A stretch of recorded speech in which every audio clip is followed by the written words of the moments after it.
This episode of the Primal Scream podcast is brought to you by It Works independent distributor Kathy Sculla. Have you tried that crazy wrap thing? It tightens, tones, and firms any area from the neck down. It Works also provides a wide variety of premium supplements, along with a full skincare line. I personally use their multivitamins and greens, and if you're interested in learning more about It Works products or the business opportunity, call or text Kathy at 319-360-2009, or go to her website, kathysculla.myitworks.com. That's CATHYSKALA.myitworks.com.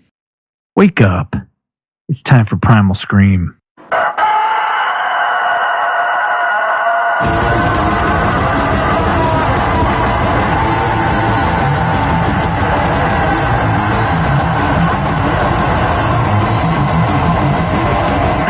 Welcome back to the Primal Scream. I'm Matt. I am Todd. And tonight we don't have any fucking guests. This is raw. What do you think about the that? Old school. Yeah, we're going Circa back. episode. We're 11. enjoyable. I have a good time with my buddy Todd. Exactly. It'd be kind of fun. Who, did you want me to mention it or not? Mention what? Because we talked about it. My penis extension? Yeah. We talked about your injury to your... Oh, my injury. Todd injured himself. I did. Being a big stud. Hey, listen, I did mention, and a bunch of people were messaging me and making comments after I told them I was at the doctor's office, right? Waiting for an MRI on my hamstring. I pulled my hamstring. And so in there, Aaron Bunce was like, "Oh, but I'm so sorry, blah, blah, blah." And I said, "Yeah, it was going good until he called me and told me he had been on the web looking at hamstring injuries, and somehow they're connected to my genitalia." And I got so many comments after that. It was fantastic. So well done. See, I didn't read that. Well done, buddy. Wait a second. Did you? Well, if you're ever on Facebook, it's an incredible website. Did you use my real name or my... I said, beep. Take two. No, just edit out. No, I did say it. Sorry. Damn. I like that whole story, but you said my name. I'm not going to be able to edit that out. Okay. Oh, maybe I can put a beep in there. I'll put a beep. Beep. You know what? I'll use this beep. You talk about me already being known on this podcast. You're the fucking face of it. So I'll use this beep. Hold on a second. Beep. I'm going to use that beep to cover up what Matt or what Todd said earlier, which he shouldn't have said. And you know what? Let's talk about a few things. This podcast is brought to you by It Works, independent distributor Kathy Sculla. Try It Works, that crazy wrap thing. They have juices, they have multivitamins, they have supplements, and they have wraps that a lot of women and men use also. Wow. I was in the middle of a commercial. You can edit that out, but that, you see, obviously I didn't give very good directions because it's not a children's podcast. No, but it looks very childlike. Todd had some graphics done. It's things that we could probably do, but we have to start multitasking. We have a client that needs some information, and I'm trying to hook them up. Right. I interrupted you, so go ahead. My apologies. Anyway, try It Works. If you see a little card or a brochure about, hey, that crazy rap thing, they have a lot more stuff. She should be fucking lucky that she gets a commercial on this awesome podcast. She's our first official sponsor. We got some more sponsors coming up hopefully sometime soon. But there's also products or people that I want to bring up that I believe in, that I think are cool products. And there's some of these people are just starting. They're just starting out, and there's other people that are pretty well established. Sweet Raw Joy. I thought you were going to see Sweet Baby Jesus. Sweet Baby 5 pound, 8 ounce baby fat little baby Jesus. No, Sweet Raw Joy. It's all organic, live desserts that can be shipped. It's a lady that it's a new business in the Cedar Rapids, Iowa area, but she'll ship it out to wherever. And I got to try some. My first thought when I saw that was, I want to have her on because I want to hear more about it, but I want her to bring samples. But because I want to eat for free. I'll buy it. I just want to taste something that's good because that's the key. It's really good. It's really raw yummy stuff and it tastes great. I assume. Uncooked, so it still has its enzymes and things that our bodies are lacking because we pasteurize everything. Shit, we boil broccoli. And we boil the shit out of things. So the little micronutrients that we really need to keep us healthy and keep our guts, working properly. Probiotics. We kill. We go out of our way to destroy those things in the name of preservatives. Well, I'm thinking. Preservatives. We do a lot of it without thinking about it. Well, we're just been told that pasteurizing and boiling and all that kind of stuff is the only way really to clean things. Play devil's advocate really quickly.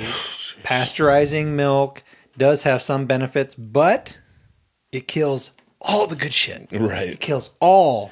And isn't the 99% of the isn't the balance in there too is that it's killing all the good shit as well, but there's less bad shit that's in there than there is good stuff. So I know you're killing the bad stuff, but you're also killing the good stuff, and there's more good stuff in there. So are you trying to say that we need to accept the bad stuff in regards to the good stuff because we don't want to get rid of the good stuff? How does your body ever get immune to anything if you're not introduced with little pieces of it? And as humanity, people die off. It's just natural things that happen. And I want to be able to go down to Mexico and drink the water and not come back with shits. Well, that's because there's shit in their water, and I'm not sure I want to drink their shit. So I understand why you aren't they live in ripe old ages in Mexico. I have no idea. Okay, God, I just want to be. You know what? I love that superhuman, that super hero mentality of bigger, better, faster, stronger, smarter. And I hate the fact that I would go somewhere and be fearful of drinking water because it's gonna fuck up my fragile little being. Anyway, there was a guy. Hold on, Sweet Raw Joy. Check it out, Sweet Raw Joy, and I believe it's .org. Why don't you grab the pamphlet? Is it right over there? Is it .org? Oh God, I got her fucking thing. Hold on, I'll get it. You got it? You got it in your pocket? I stole it already. Nope, that's the wrong one. SweetRawJoy.com. Oh, .com. So yeah, check it out. Very tasty, uncooked, wonderful product. So. What else? What else we got to talk about? I was just going to say that Ecolips. I love my Ecolips, especially my One World. I lost my One World Ecolips tube, and it freaked me out. Steve Shriver, I went out of my mind for about a week because I couldn't find my tube of One World lip balm. Oh, really? Yeah, I was like, I mean, he gave us a handful, to try, but for some reason got addicted to the One World lip balm provided by Ecolips. That's awesome. It is really awesome. And yeah, the cap falls off every now and then. Big deal. Grow a pair of balls and take care of your stuff. Be mindful of the things that you have in your pocket. But man, is it awesome. I like it. And I love the lip balm. And so when I start thinking about people being really petty and, hey, this messed up my favorite pair of jeans, or I'm just going, come on. Use your fucking brain.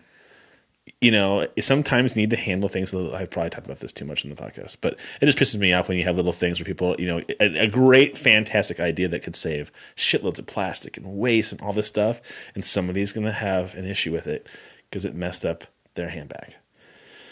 And Steve was the first guy to say, hey, we understand. It's not perfect, and we don't want to mess up people's handbags, and that's not our goal, but I'm like, come on, people. But you know what? You start somewhere, and your product takes a little baby step, and then click, you have a little light bulb, and you're like, oh, I can make it a little bit better. Right. I can make it a little bit greener.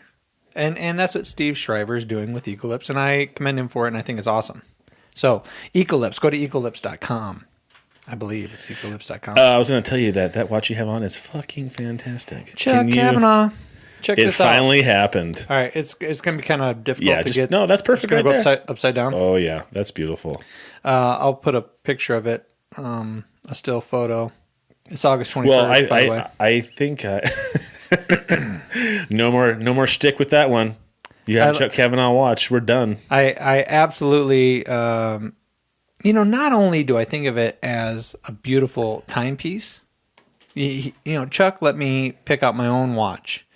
And then we sat down and we talked about how exactly do I want it to look to give it my own feeling. And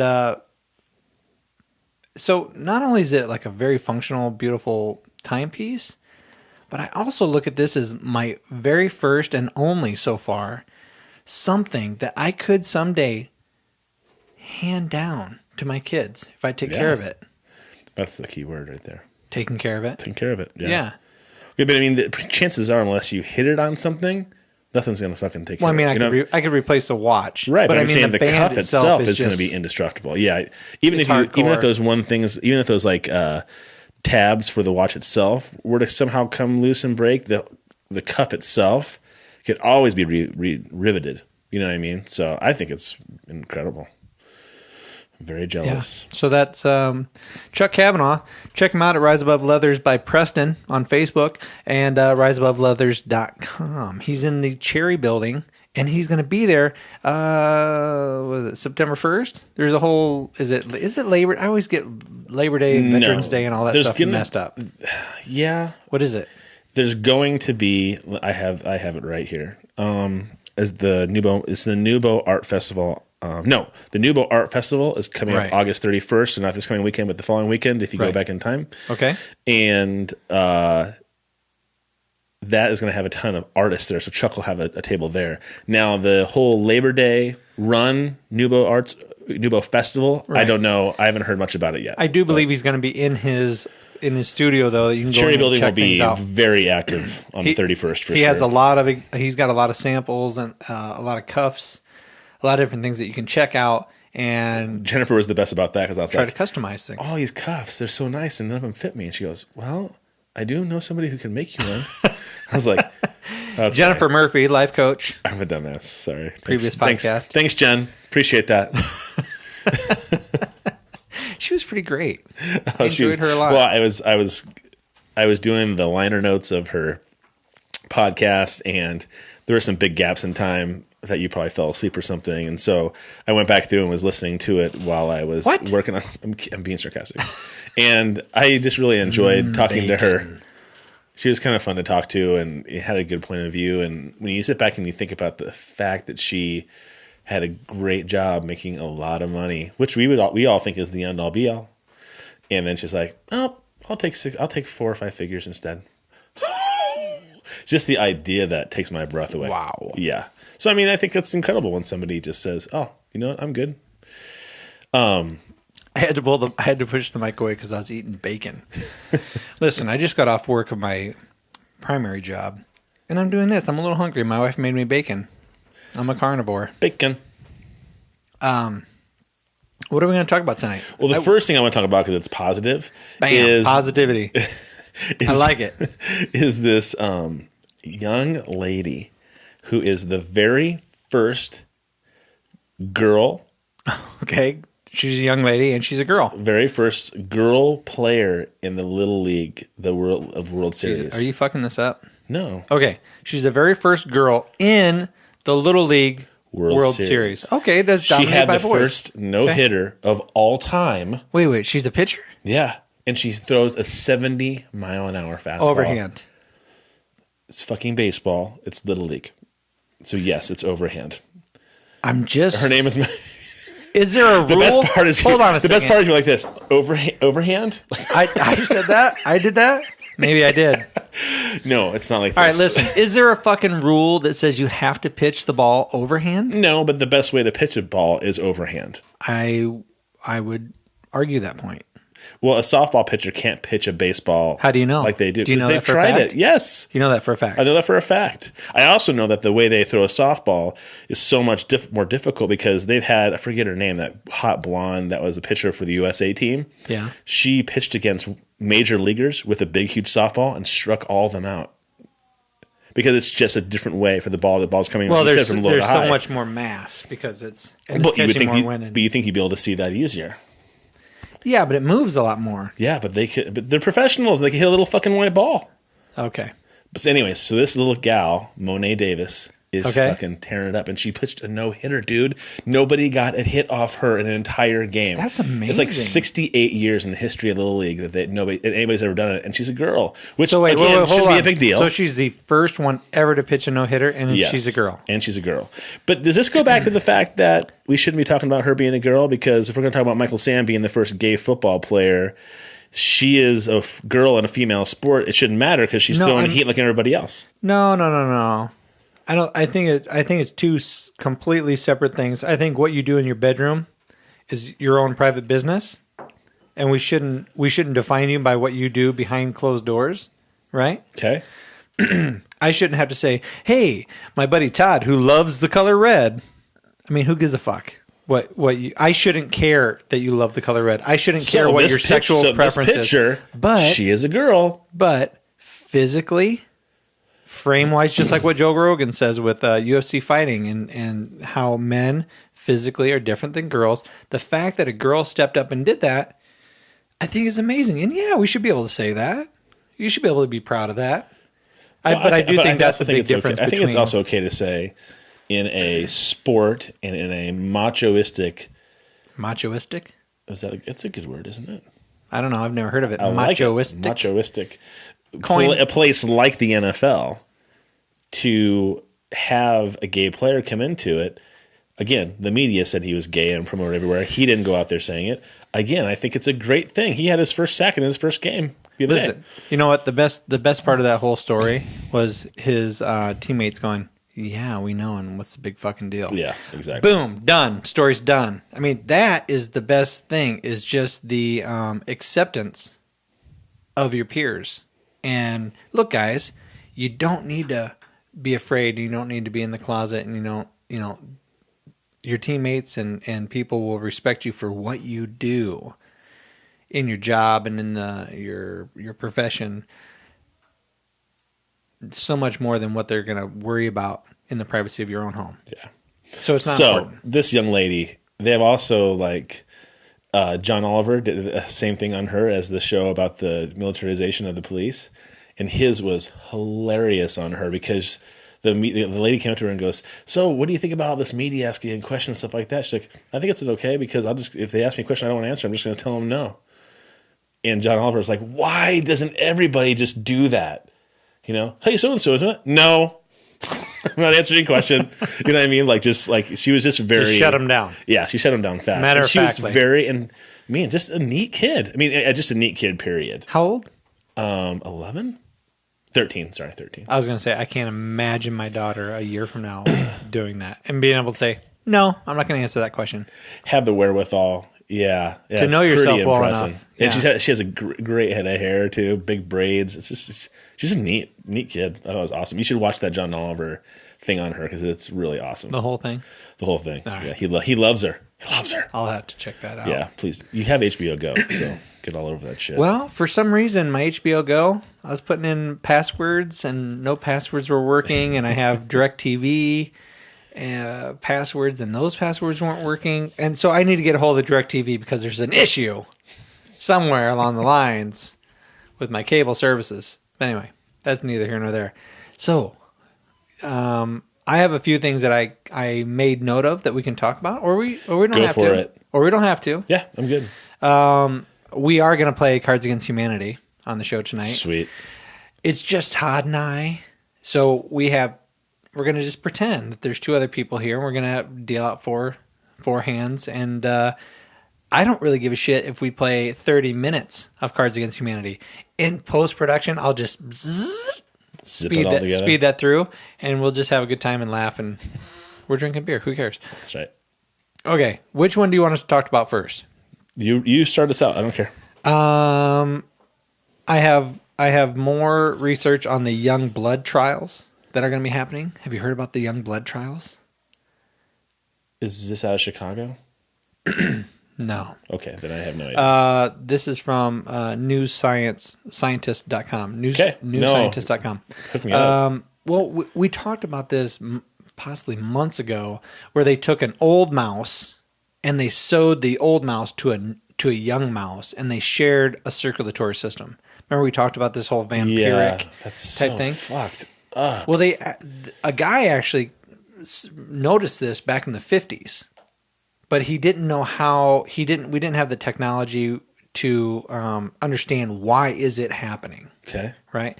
So now, just recently, those same tests were conducted again back, I believe, back in 2005. I'll bring it up.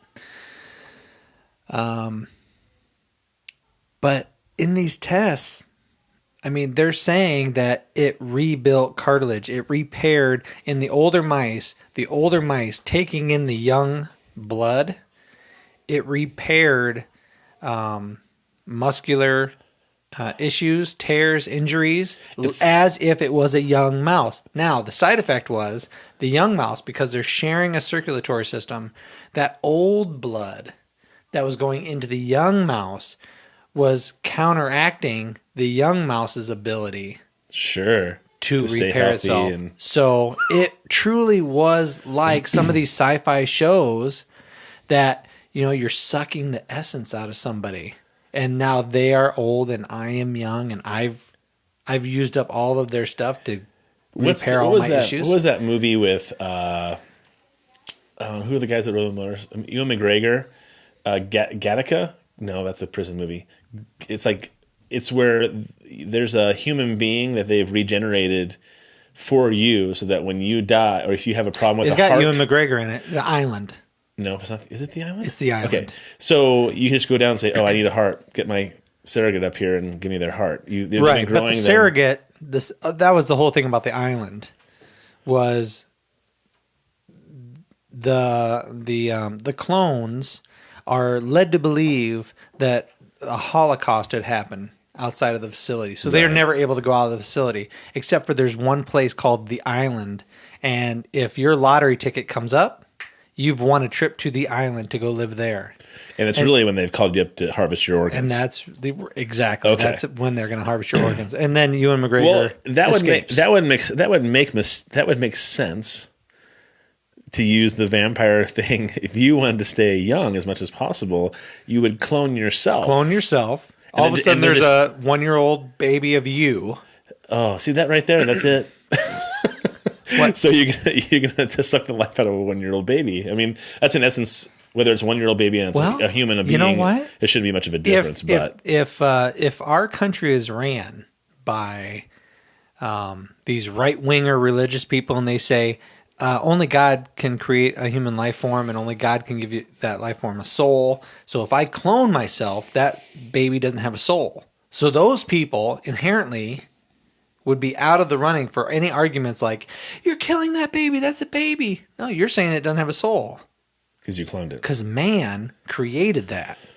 And I'm just using that thing as a drug for myself. Interesting. Isn't that weird, though? It is weird to know, but what's weird to know is that it works. Well, it's called the Young Blood. It's Young Blood to be used in Ultimate Rejuvenation Trial. I'll post the link to it in the comments below. But it's fucking cool, and it's creepy all at the same time, because really weird motherfuckers out there could start abducting kids that have the same blood type as him. Right. Him or her. And, they start doing the old Dracula bullshit. Or you're wealthy enough that you say to somebody, "Hey, I'll hook your family up for the rest of their lives, or I'll do this, this, and this for you, but you let me cycle," because you're not really killing them; you're just cycling their blood through you. In other words, so you're saying, "Hey, I'm going to pass on to you a little bit of my old shit, and you're going to give me a bunch of your young shit, and it's going to help me live longer." But I'm not going to kill you, though. I can see that where somebody might go, I could use an extra $250,000. But you know what? Here's the cool thing, and I'll just read a little bit of the article. It starts out like this. In California, people with Alzheimer's will be given transfusions of young blood to see if it improves their cognition. Cognition. Did I say cognition? Cognition. There's good reason to hope it might. It sounds like the dark plot of a vampire movie. In October, people with Alzheimer's disease will be injected with the blood of young people in the hope that it will reverse some of the damage caused by the condition. So we're starting out in the best case scenario. Right. We're starting out trying to help people with Alzheimer's disease, because that is a fucked up disease. Oh my God. I can't imagine that. You watch the movie The Notebook. I'll say it. I'll admit it. I watch it. I cry every time. Every single time. That and Time Traveler's Wife. I cry at both of those movies all the time. Every single time. But it's that, living with somebody. You live with somebody. You live your whole life, and all of a sudden you wake up one day and you don't know where you are or who you are. You don't recognize your husband or your wife. How devastating that would be to yourself and to your wife and kids. or husband, your family. Yeah. No, I mean, that'll be interesting to see what they actually come up with. I mean, that'll be really interesting. Because guess what? They'll find a way to do it. Someone will find a way to do that. True. But it could go the bad way also. Could you... Sorry, go ahead. Well, the bad way is Joe Rogan just had a guy on his podcast, and he's talking about seasteading and creating these countries or continents or islands out in the ocean. And that you can design your own laws and your own society. Right. And people can choose to be there or not. It's pretty incredible. Exactly. And he talked about the healthcare system and how it would be better on these islands because of a particular example of this doctor who was taking stem cells out of people's hip and then injecting it into their knees, and it was regrowing cartilage. Which sounds along the same lines, right? Right. So what does the government do? The government comes in, I think it was the FDA, steps in and goes, well, if you're taking somebody's stem cells out of their hip, even though it's let's just, for example, let's just use me, right?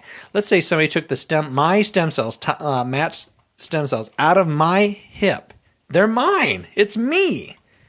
And then they put it through a centrifuge, or bone marrow, and they put it in the centrifuge, and they take out the stem cells, and then once they process it, the FDA is saying, well, now it's considered a drug, and it's not you anymore, and we need to mandate that drug. Yeah, just how sketchy. Fucked is that? So, what does the doctor do? He can't practice in the United States anymore, and he's in Bermuda. So if you want a new fucking knee, go to Bermuda. Oh, no, wait, not Bermuda. Grand Cayman. Cayman Islands. Cayman Islands. Yeah. Well, and what's great is there's an NFL player whose career was done, and he did his therapy, and he's in his 6th or 7th season as an All-American, as an All-Pro. God, come on. If that's not an example of if you have money, you're taken care of, and how fucked up we are as a society. If you got money, yeah, you can do it, but we're going to remove that option from the normal people and place that doctor in a position where only the wealthy people can get served. Yeah, that's pretty. I mean, that's kind of what it's coming down to. I mean, and I understand when people talk about the distancing between rich and poor, when you have that much money, almost anything is not an obstacle anymore. You know what I mean? Fucking nothing's an obstacle. It's just like you can get around just about anything, and so that's the hard part. Is where you're going, well, boy, this really is for humanity. I mean, let's talk about Cards for Humanity just for a second. So I emailed them and I said, hey guys. I'm sorry, what was that? You contacted who? Cards for Humanity. People who own Cards Against Humanity? Oh, I'm sorry. Yeah, because it's not for humanity. Sorry. It's Cards Against Humanity. Freudian slip. All right. Cards Against Humanity. You talk about I'm going to eat another piece of bacon. And the guy was super nice and said that it's an open, I don't know if it's an open system or something like open source. Open source. So we can talk about it, we can use it, we can promote it. Anything we want to do it's an open source thing. I'm like, oh God, that's fucking fabulous. Thank you. That's what some people feel like everything should be. Everything should be open source. So that especially if it's going to benefit people. You're a goddamn commie. No, I mean, just like if we knew something, if I needed to make some money, but I knew it was going to, somebody might die before I got it to market because I want to make sure I do it my way and I get all the money and I go through all the legal shit. But if I knew something worked and I said, okay, fuck, everybody, here you go, do this, right? I think I would be willing to do that. If it was going to help people out, sure. If it was some new widget for some fucking phone, no. But you know what I mean? Fucking widget? I don't know. I'm going old school. I have no idea what I'm talking about. I'm just saying that. Oh, I have widgets on my phone. It's okay. I was just surprised that you used the word widget. I think widget as in like a cog in a machine, all the little pieces you have to put together to make something work. Where's the widget maker? Anyways, that's what I think that, when it comes to people and the way we treat each other and taking care of people, Jared Demonized Downing has done an incredible job this week of keeping me up to date about all the stuff with the police and things like that are happening in Fergurson. Yeah. And lots of people who are being shot and killed all over the country by cops who are unarmed. Cops aren't unarmed. Sorry, the people are unarmed. Right. But the idea is that you don't... This is such a sensitive topic. I'm glad you're bringing it up because I have some examples. I don't think it's sensitive. About it. I think it's a good. I think if a police officer is put into harm's way, I understand protecting themselves, and I know enough cops to know that there are plenty of good cops out there. But I've seen enough videos now of people being shot 5 or 6 times and having unarmed. At the same time, it just seems like people need to be held accountable differently. And so there are places, I think we talked about this before, where I'm really glad you're cops are wearing cameras. They're wearing little teeny digital cameras on their chests. Sure. Well, guess what? You know what? If I want to stop swearing and my wife says, hey, I want to put this little camera on you so that you work on not swearing anymore. It's a terrible analogy. I'm just saying that. Okay. I would probably be a tad more careful if that was really a big fucking deal to my wife. It's not. But I'm just giving you an example. I would probably be a tad more careful about what I was saying, knowing she was later on that day going, let's see what dumbass did today. And go through everything and listen to my conversations. I think we hold ourselves accountable when we know somebody else is watching. Well, just about if you believe in the Lord Jesus, if you've heard the good news and you realize that God is looking down upon us every day, what would Jesus do? If you truly believe that, you would know that when you're acting the asshole, Jesus is watching. What's funny is if you're a believer in that. When our Bible study used to talk about just if you're unsure about if what you're doing is right or not, just imagine Jesus standing in the room watching you, and I was like, "Oh, Jesus doesn't want to be jerk off." Poor Jesus. Who wants to watch that? All the crazy facial expressions I make, all the noises. I'll tell you what. You want to know what ruins the moment for me is when I'm in the shower jerking off and I'm thinking, Jesus, can you turn around for a second? Exactly. I don't want to think about somebody. I don't want to think about a spirit watching me. I don't want to think about an ancestor watching me jerk off. I'm not sure I don't want my wife watching me jerk off for that matter. Sometimes I don't even want. I don't know. It depends on what her reaction would be. I wouldn't mind if she watched me. If she was like, sweet, it'd be different. But my wife would be like, oh, fuck. What are you doing? Will you stop that, please? Well, you look like an angry monkey. Are you pissed at somebody? Jesus, what's going on over there? Why are you hurting yourself like that? Shut the fuck up. Because it gets done quicker. Don't talk. Okay, so we were talking about all the police shooting. Right. Okay. Can I finish what I was saying, though? Because I went off on a tangent. Yeah, you're talking about jerking off and Jesus, dude. Jared Downing posted a picture of a guy. He was on a motorcycle in a stoplight and had a GoPro on his helmet. And an old man was walking across the street and just bailed on his face. Must have hit a curb or something like that, had a cane. Okay. And just biffed it. And this guy in the motorcycle zipped over to the side, parked it, and helped the guy up. And a bunch of other people came over and got this guy back on his feet, made sure he was okay. And so I just posted to him a couple minutes ago saying, I love all the things that you've shown on Facebook about the stuff with the police, because I think it's important to see things that are going wrong. How does the motorcycle with the GoPro? Because he posted that too, and he's like, "Don't forget that there's humanity out there for it. Don't forget about humanity." Okay, you have to have a segue, Todd. I don't have to have a fucking segue. You can't talk about police brutality and the fucked up. It was Jared who was posting things, and I was giving him kudos on both. I know, but there's people just listening to us. Then they have to be able to follow along. Shut up with what you're saying. Okay, you're dumb and you're fat. Just kidding. So, to rehash what you just said, so that I'm clear, Jared demonized Downing, who is an awesome mixed martial artist. Good guy. Great guy, too. He posts quite a few things on Facebook, and some of it was very educational for you about the cop shootings or cops shooting people. But at the same time, he also posted something that was a reminder of how great humanity is. Right? Correct? Yeah. Okay. Let's move on. Jesus. Dude, you talked about it really quickly, and then you jumped without a segue. And I'm just trying to keep people up to date. Okay. So let's talk about it. Let's talk about the shooting. Now, this is why it's controversial to me. Since you can talk so good about these things, why don't you fucking talk about it for a while? I've hurt Todd's feelings. But I didn't hurt his ass. That was his own issue. He hurt his own ass. Okay, so this is why it's controversial. This is why it's touchy. Because I know a lot of ex-police officers who are watching these videos, who are watching what is being put out there by the media, And they're looking at it from a completely different paradigm. They're looking at it from a completely different point of view. There's a video of that was shot. The video was shot on a iPhone or a smartphone of some kind, where two police officers shoot a guy with a knife in his hand. Right. I don't know if it's a butter knife. I don't know if it's a katana knife. I don't know what kind of knife it is, but he had something in his fucking hand. And the guy had robbed a store with something in his hand. And when the police showed up, he walks towards the police with something in his hands, and he's screaming, shoot me, kill me. You know? So obviously not in his right mind. He's acting a nut, right? Here's the flip side of things. So, like I said, I work with a lot of ex-cops and things like that. So I am watching these ex-cops watch these videos, and they're outraged because they feel like they're getting the raw end of the stick, and their profession, their ex-profession, is getting the raw end of the stick. Because even a guy with a butter knife can fuck you up.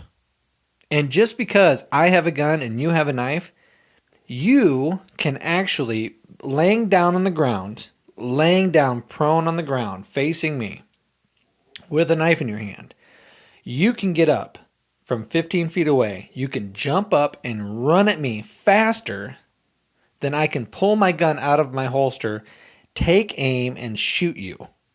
Did you know that? No. Okay. Well, that's what we are all trained for. Sure. For those of us who carry a weapon for our professions, we are trained for that. We are told that. It's ingrained in us to be leery of that fact. So if somebody is coming at us with any type of intent, he's screaming, kill me, and he's got something in his hand that could be dangerous. It doesn't have to be a sword. Right. It could be a butter knife. Is it wrong to think... Now, she's coming at me with something obviously that could be lethal, but I have a firearm. Right. I can shoot him in the shoulder or the body or the leg. I mean, is that silly to think about things like that? Okay. It is kind of silly. Yeah, if you're shooting at a paper target and it's not moving and you're relaxed and you're at the firing range, yes, maybe there are people out there that are good enough to place around a hole, a target, a projectile, where they want it to go. Because that picture, that video of that guy and the two cops, I don't know. I guess you're right. I don't understand the point of view or the perspective from the police, but as a bystander watching, this guy is obviously not in his right mind, and so he looks like he has something, but you don't know what he has. But he hops over this wall and he's by the hood of this car, and both cops are behind their doors. Well, yeah, he's easily 8 to 10 feet away. Yeah, and they're behind something, so he's not going to run up and stab anybody. They're both behind their doors, aren't they? No, they're at the front of their car. Okay. There's nothing. Here's the thing, though. They're responding to a situation. They're being called to a situation, and they don't know how that person's going to react. They don't know him.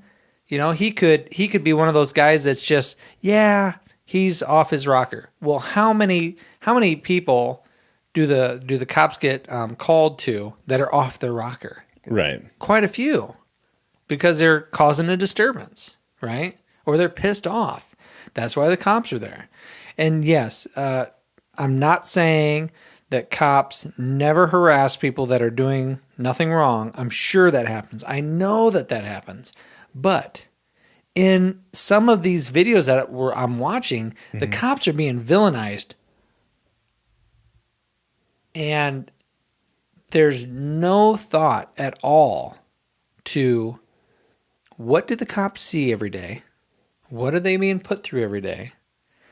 I had a really close relationship with a person who worked in a prison system. And he became the worst version of him. And why is that? Because he's surrounded by, and he views everyone around him as the scum of the earth. Right. I feel like police officers, when they've worked the job for so long, they view all of society as prisoners. Just like that security guard looked at the prisoners in his cell block. You think all? I mean, so what? Why do a majority of cops? I would say a majority of cops are probably okay. We could have a few that are being caught on videotape doing these things, but would you say a majority of cops feel that way? I think it's a gut feeling. It's a human response that when you are surrounded with the worst element possible. If I were to bombard you with negative shit every single day, the worst parts of humanity every single day, you're not being called to respond to somebody who's being awesome.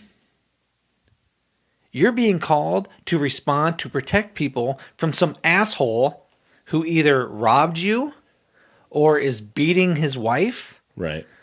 Or whatever crime he's committing. They're not being called to good things. They're being called to bad things. So every single time they're called to this stuff, it's just a reinforcement that how fucked up society is.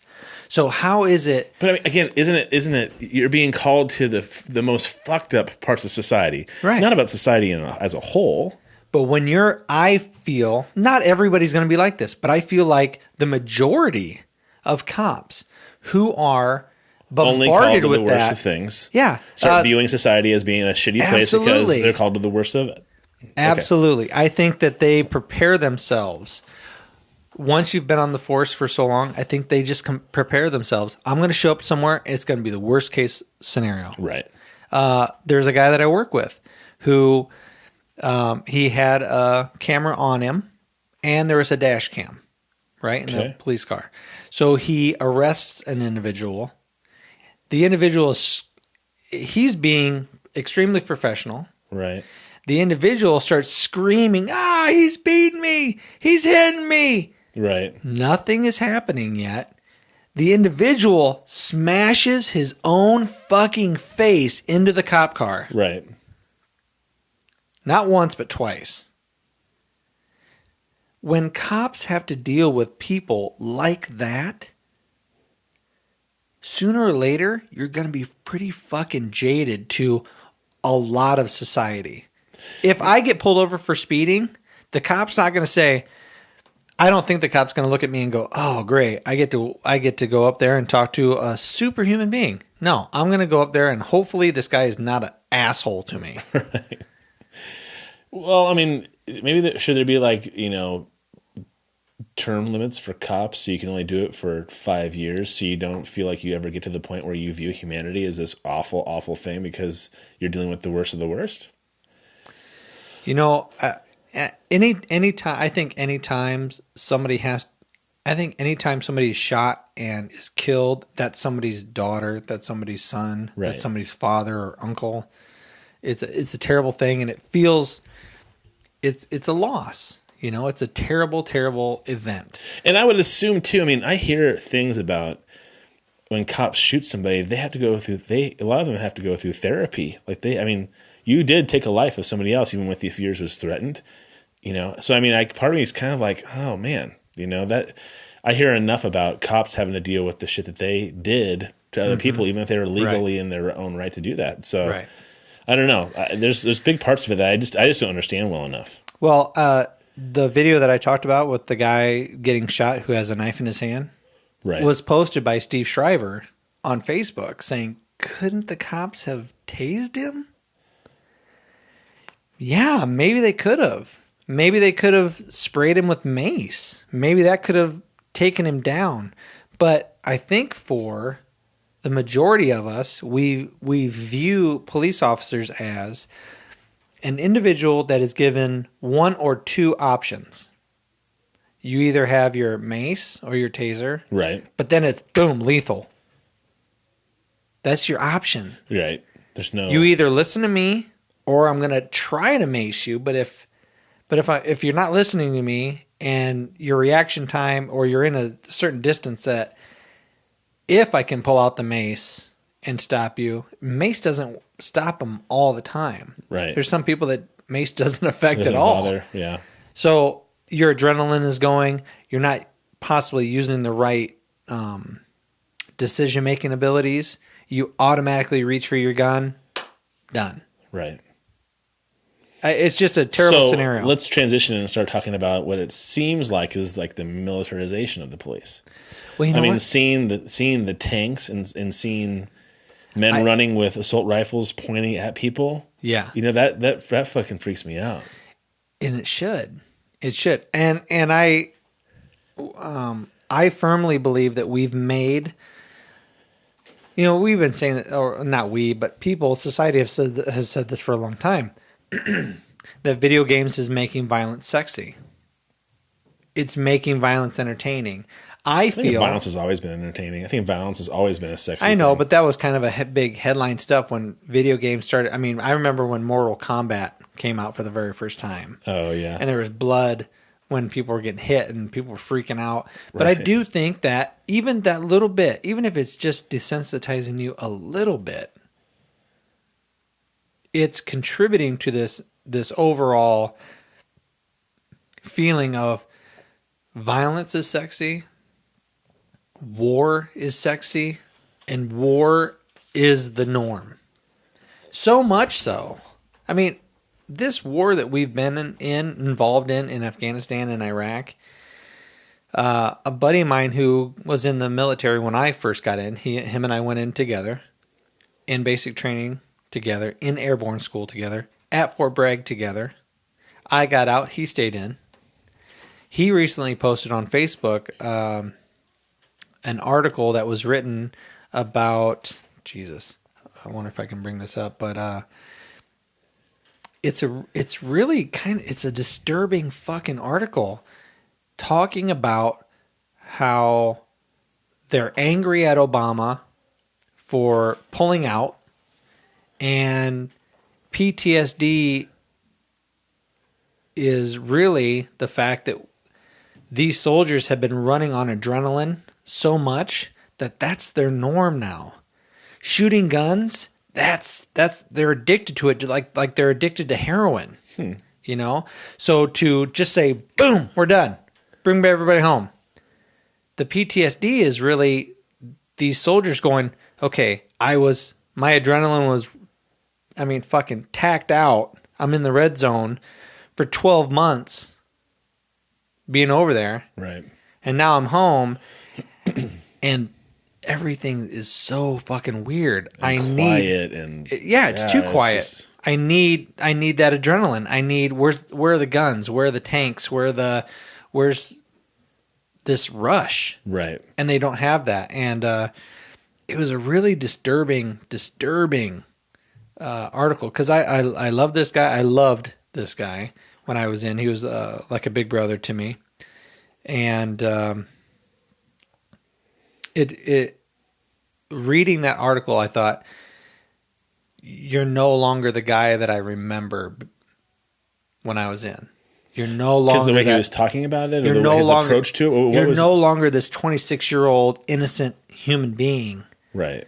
You're now truly a warmonger.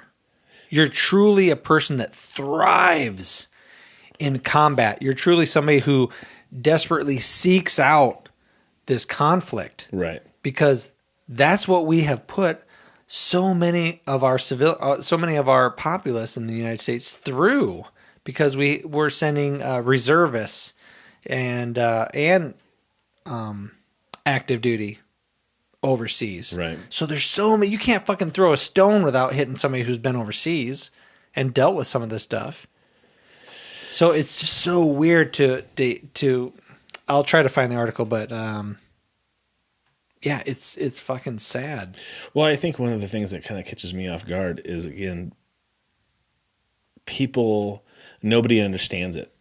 And if we don't understand what a war can do to people, because my assumption is that we don't know the ins and outs of it, or otherwise we would maybe stop doing it quite so much or think about it beforehand. Mm-hmm. We went over thinking that we would just go in and annihilate everybody that needed to be annihilated because of our weaponry and all of our advancements. But then it became a ground war. Right. It became guerrilla warfare that, Vietnam had kind of prepared us for, but it was a completely different topography.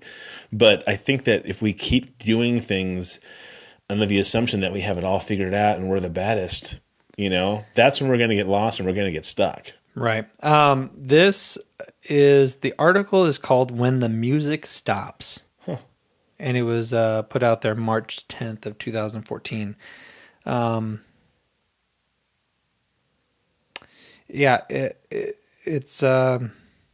It's really, really sad. It's really fucked up.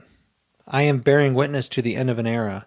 I have the distinct blessing or the agonizing misfortune of having front row seats to the death throes of a creature that has defined a generation. This creature is what my buddies and I refer to as the global war on terror. 13 years, thousands of lives, trillions of dollars, and 2 presidents later, those of us who contributed our very being to this endeavor are left thinking, what now? That's a bummer. You put your whole heart and soul into a crusade like that, Right, yeah. and you believe wholeheartedly that, and you have to. I would think that you would absolutely have to convince yourself, I am here for the best reason possible. Otherwise, what I'm doing here is horrific. Right, and I think that's why people perpetuate the idea of we're protecting our freedoms, you know, to keep the populace involved into it. You had to keep making sure people who were coming over to give their lives weren't doing it for nothing. But again, that shows that the whole Syrian thing, when we were going to go over and bomb Syria, the populace stood up and said, this is not happening. We're not going to do this. Yeah. And I think that was because we have been burned pretty bad this last 12 years. Yeah, that's a good example. But here's another example. This is why I'm so jaded. Here's something that just happened recently. The reporter that was beheaded. Oh, sure. Right? I can't believe people watch that. I could never, ever watch that. I'm already too desensitized when it comes to violence that I see. I watch enough Vice and see, you know, a beheaded body or a dead body or dead children. And I just am like, fuck. You know, I just don't care for stuff. I've always not really cared for stuff like that.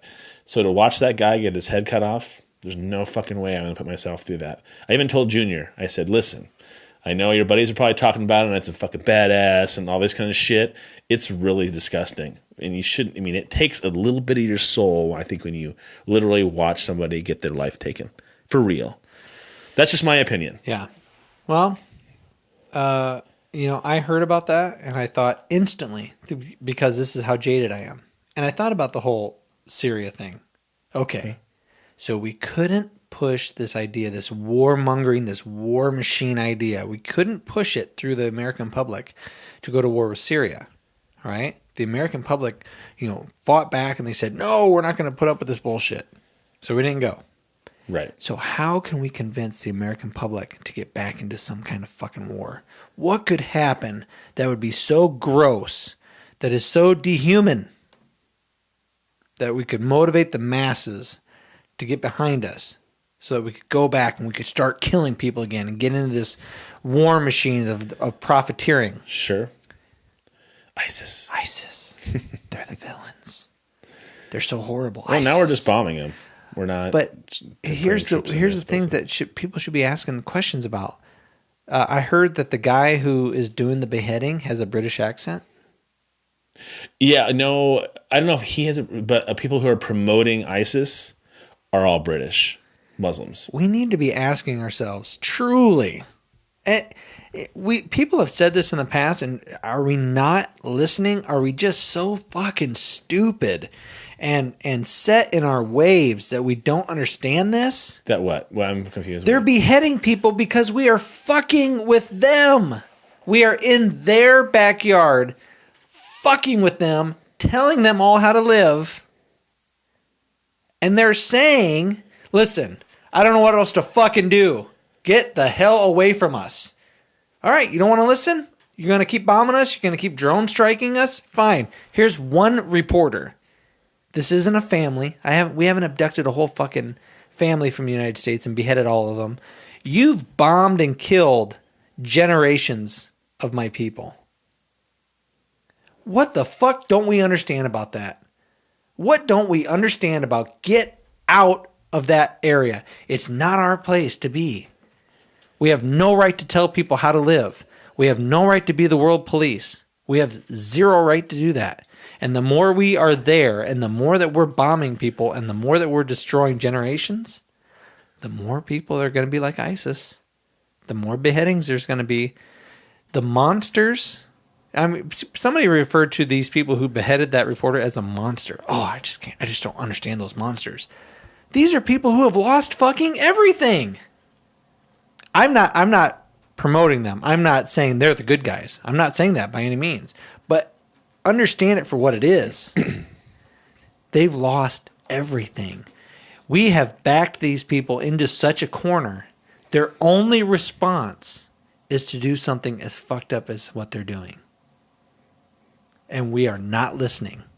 Well, and a lot of people are saying that ISIS is flourishing because we did back off, we did pull out, and they started in Syria, and they've moved all over Iraq, robbed all the banks. They have, I guess they're the wealthiest terrorist group in the world now because they keep on taking money from banks, and then they're also now taking over areas. We're hearing that from our media. And how much do we trust our media? Well, I guess that's true, but you have, it's from your point of view. They lived there. I'm also good, but if I'm going to take my media with a grain of salt, I'm going to take them with a grain of salt as well. Yeah, but the bare bone facts are, we are bombing them, and we're killing them. They get pissed off and they behead one guy, and it's national news. Well, why don't we have national news months of coverage every time a drone strike hits and we've killed 20, 30, 50 of them? Right. We don't, because we've dehumanized that population. For sure. But when one U.S. reporter goes down, and it's sad. I'm not belittling the fact that this guy died. It's terrible. But when one of our guys die, oh my God, look at these fucking monsters. You got to make sure you have perspective. Come on, yeah. Quit throwing fucking stones in your glass house. Understand what we're doing. Why are people reacting this way? We got a part to play in it. And until we acknowledge what part we're playing in this, what are we causing, then it's just going to continue. And again, another part that just always boggles my mind is all the military stuff that we gave, the Iraqi forces and things like that, when they decided to let ISIS take over. So they're driving they're driving American tanks, they're using American guns and American artillery. Yeah. And it's all in how you sling the verbiage, because hey, right after we talk about this, we're going to play a little Cards Against Humanity to kind of lighten the mood. But it's all about the verbiage. I mean, when these little wordsmiths get into politics and they're like, okay, we can't call these people mercenaries. They keep saying that George W. Bush and who's the ham with the glasses on his I forget his name. Stephen Colbert. Rove. Karl Rove. Oh God, that's the best, that I have to go through Ham Rove before I find the answer. Love it. Anyways, there's a guy that Jon Stewart's had on, and Stephen Colbert, and they've had conversations with him because he turns all these. I mean, he's the one who came up with the death tax. Right. Instead of saying, well, when you die, your kids don't get everything. I don't even know how death tax works, so I should shut the fuck up. All right, yeah, just shut the fuck up. But an example of, call it what it is. It's a fucking mercenary. No. That's too evil. We don't want the American people to think that we're sending mercenaries to Saudi Arabia. Or, I'm sorry, to Iraq and Afghanistan. If we were to say... private contractors? Oh, that's sexy. Because a contractor makes you think they're going to fix something, right? Working on something. Right. So, hey, when this first kicked off and I was hearing stories about private contractors being beheaded and shot and all this stuff, I thought, well, that's fucked.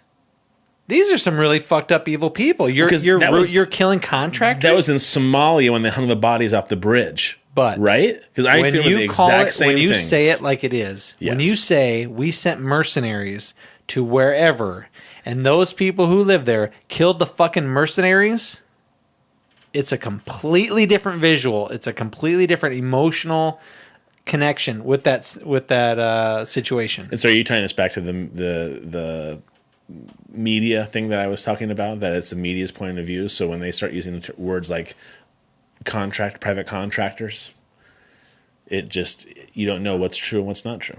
Right, and that's why when we talk about the police shooting, who was the young man who was shot and he had a bag of candy in his hand?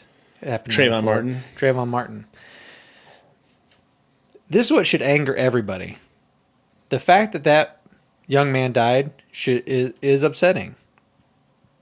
But you should be more upset at how the media took that event and they capitalized on it. Did they show Trayvon Martin a picture of him as a current picture of him? No. The View and these other talk shows were showing pictures of him as a 14-year-old boy. Oh, the sweet, innocent little boy. Yeah, that's going to pull on everyone's heartstrings. And because they did that, it makes me not trust a single fucking one of them. Because he wasn't a 14-year-old sweet little boy. And he might have been completely innocent. He might not have done a single fucking thing wrong. But when you portray somebody wrong, if you portray somebody on purpose, because you're trying to make sure people get your angle on everything. I want to make you feel a certain way. If I show him as he is right now, 18 or 19, you might look at him and go, he could be dangerous. But if I show you a picture of him as a 14-year-old boy, everyone will hate that John Zimmerman guy. Everyone will call him a monster. Everyone will get on him and say, why the fuck is he able to shoot somebody? This whole stand your ground bullshit law, that's horse shit. Well, what I think is interesting is there does seem to be a large discrepancy, though, with the amount of blacks who are shot and killed and the amount of white people that are shot and killed. I mean, I'm not saying I'm just saying that it showed. I mean, remember that kid that was driving around his pickup at 70 miles an hour with his friends, drunk, just being a total dumbass, goes in the side street, hits a parked car, kills 4 people, flips the truck, and he and his buddies are all okay. And he killed 4 people. Yeah. And he gets probation because he has a disease that has to do with his affluence because he's such a wealthy white kid. Sure. So those are the things, to me, that are the biggest contradiction. Not that I think that the way they portray people, for sure. But did you hear anything about that white kid in the media? I certainly didn't. You know what I mean? No. At the same time, I haven't heard about a lot of these shootings until I've seen people posting on Facebook. All right. And I'm just going, okay, this is kind of like, it seems very... sketch. Oh, it's super sketchy. Super sketchy. Okay. We're going to talk about some more super sketchy stuff in just a bit, but we're going to play some Cards Against Humanity to kind of give us a breath of fresh air. And we're going to come back and we're going to talk about the governor of Texas. That'd be fun. Yeah. All right. So, do you want to describe how... I'm all excited. When did you go poop last? I'm sorry? When did you have a bowel movement last? Todd's actually asking me when I had a bowel movement. That's how you play for Cards Against Humanity, people. The person who had the last bowel movement goes first. Okay. Let me see. Jesus. Let's. Did you poop at work? This morning. Before I went to work, like 3:30 a.m. I did after work, so I get to go first. Okay, 3:30 a.m. All right. So I took a black card. And that's not racist after what we talked about. Yeah. Relax, all you freaks out there. And so how many do we need? We need 7 cards each. So we have 2 real people and we have 2 imaginary people. You got to pass it out to all of them. Well, I'm going to pass them to you and pass one to me. So we'll play the 2 ghost people. No, I have to. If you're dealing it out, I gotta. What the fuck? What are you doing? Because they're all turned around backwards. Oh, Jesus Christ! All right, can't see them. So Todd is going to deal out these Cards Against Humanity. So each player gets 7 cards. Okay? The dealer picks a black card, and it's a scenario. It's one of those things that's like, you'll hear in just a second. How many do we each get? 7. I believe. We're going to have our guests play this game with us. 6. We're going to see how this goes. Are you really counting every time? 7. Out loud? I posted a picture the day on Facebook that said, 4 out of 3 people think math is really hard. I fucking hate math. That's awesome. Fucking hate math. Okay, so I don't look at my cards because I'm the guy. Right. Okay. Are you ready? Yeah. What about your ghost players? You can look at theirs real quick too, or no? You should fan them out in front of you. No, I'm just gonna pull one and throw it, because when I deal, you're just gonna pull one and gotcha. Shoot it at me. Okay. This is what we're gonna do. We're gonna play this, and Todd is gonna try to figure out which one I gave him. Okay, but he's got to close his eyes when I put all the cards. Okay, what was it say? I'm just saying Cards Against Humanity. I'm just showing this is the black card. So okay. It says, a recent laboratory study shows that undergraduates have 50% less sex after being exposed to... So this is like apples to apples, but a horrible version of it.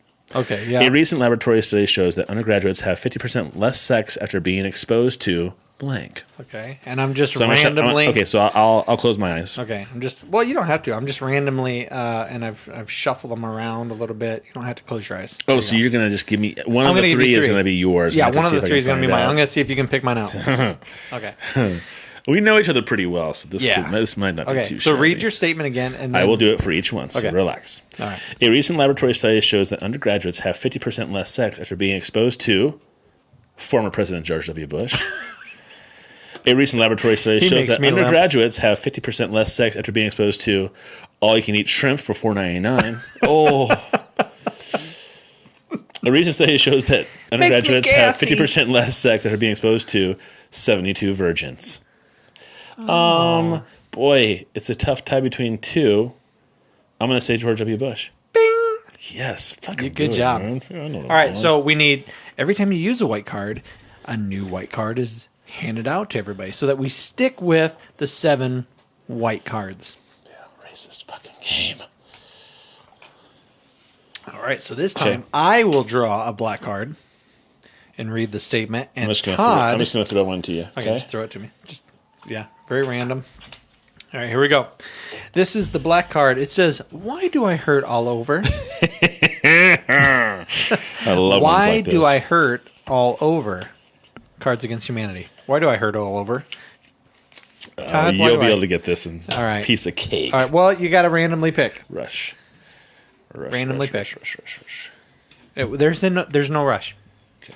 If you want, we can play this for an hour. It doesn't matter. I'll zip through it. Okay. Okay. So just one more each, and then we're done. This is going to take too long. Okay. We don't bore people. Why do I hurt all over? Riding off into the sunset.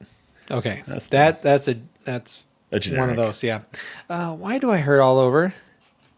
Daddy issues. All right. Why do I hurt all over? Swooping. What's swooping? What is swooping? I'm gonna say that you put in daddy issues. See, because it made sense. Sickening. It made sense, but it's also sickening. Let's do it 2 more times. One more for you. One more for me. Okay. So far, we're batting 1,000. You have guessed me, and I have guessed yours. Swooping. What is swooping? Swoop.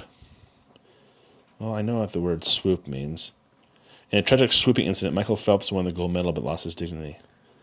He started swooping.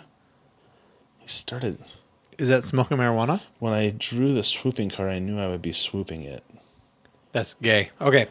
Oh, it says right here, serendipitously check the Urban Dictionary during a game of Cards Against Humanity because you have no idea what that card means that you just drew. Those fuckers. That's awesome. Here's to you, Cards Against Humanity people. Oh, swooping, the act of swimming while pooping. That's like, if I would have known. It's like twooping. It's tweeting while pooping. Oh, that's just gross. Okay. We all need white cards. No, I'm good. White cards over there. One each. But I need one. But you need one. And you need to pick a black card. Black card. Ready? Yeah. I get by with a little help from my blank. I get by with a little help from my... Okay,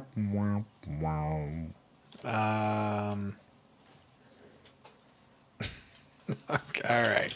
You don't have swooping? I'm just going to grab Let me know when you're ready. some other cards. Now, when you have multiple people playing this game, You will. oh my God, you'll be pissing your pants.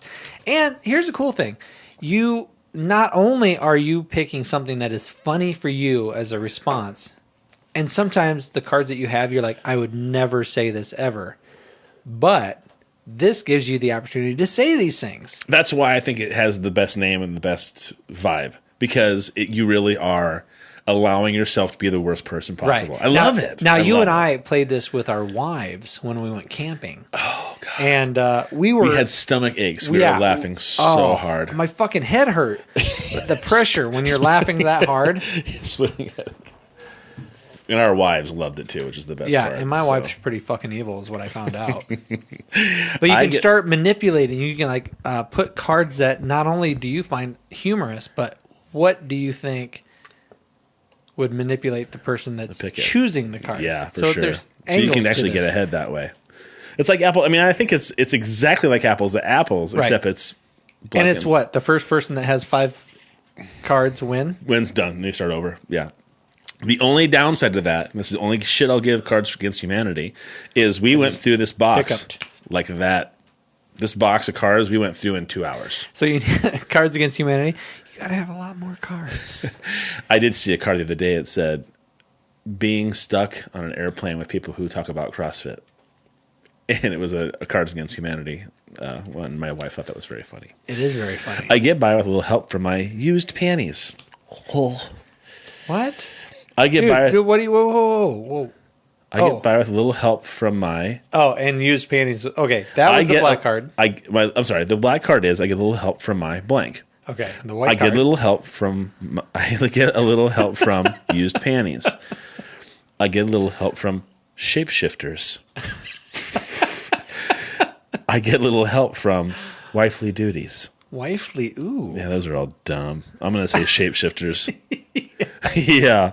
See? Even in a bad toss, I still picked the right one. Fuck. All right. Good. I need another card. The three of us need new white cards, and then I will read the black card, and then that'll be it. We'll move on.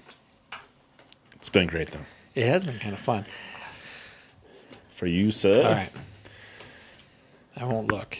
But you know what? When we're all done after this hand, we're just going to read what all the cards say. That are on the table? Yeah, that are on the table.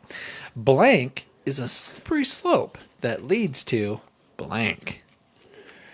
Once again, blank is a slippery slope. Ooh, so that leads let's make a point. This is a twofer. Blank. Hold the card up. Hold the card up so people can see. It's got 2 blanks, so you get to put 2 white cards down. So read it one more. Blank is a slippery slope that leads to blank. Yeah, that's right. So you put 2 cards down. And when we played this, we like, here's a pot, here's 2 cards, here's 2 cards, here's 2 cards, so that we knew that those 2 went together. I'll look away this time. Okay. I need to put these in stacks. We can probably get in trouble with copyright for that. So shut up. Oh God! Well, I'm just humming. Okay, relax. Okay. Here we go. Blank is a slippery slope that leads to blank. Our first chimpanzee president is a slippery slope that leads to authentic Mexican cuisine. All right, that's kind of funny. All right. Dropping a chandelier on your enemies and riding the rope up is a slippery slope that leads to the Force. All right, that's terrible. That's terrible. And giving 110% is a slippery slope that leads to the light of a billion suns. God. Good Lord in heaven! How can I? I'm saying that with the twofers, you need people. You might need people. You can't just pull randomly. I'm trying to think of what actually makes sense. Dude, you should have been able to pick something that made sense a little bit more than this. I'm going to say, did I read them wrong or did I read them all in the correct order? I'm going to say this one. Our first chimpanzee president. Yeah, but I was a slippery slope you're supposed to read them the other way around. Oh, I'm sorry. Correct. Authentic Mexican cuisine is a slippery slope that leads to our first chimpanzee president. Yes. It does make a difference, people. It does make a difference. So you read those, okay, and I'll read these. All right. So now we're just going to Some of them are so horrible that they're just fun reading. Yeah, they are just fun reading. Shit. They're good. Cards Against Humanity. And I'm taking this on vacation this weekend. I'm very excited. My in-laws will love it. Whoa. Where are you going?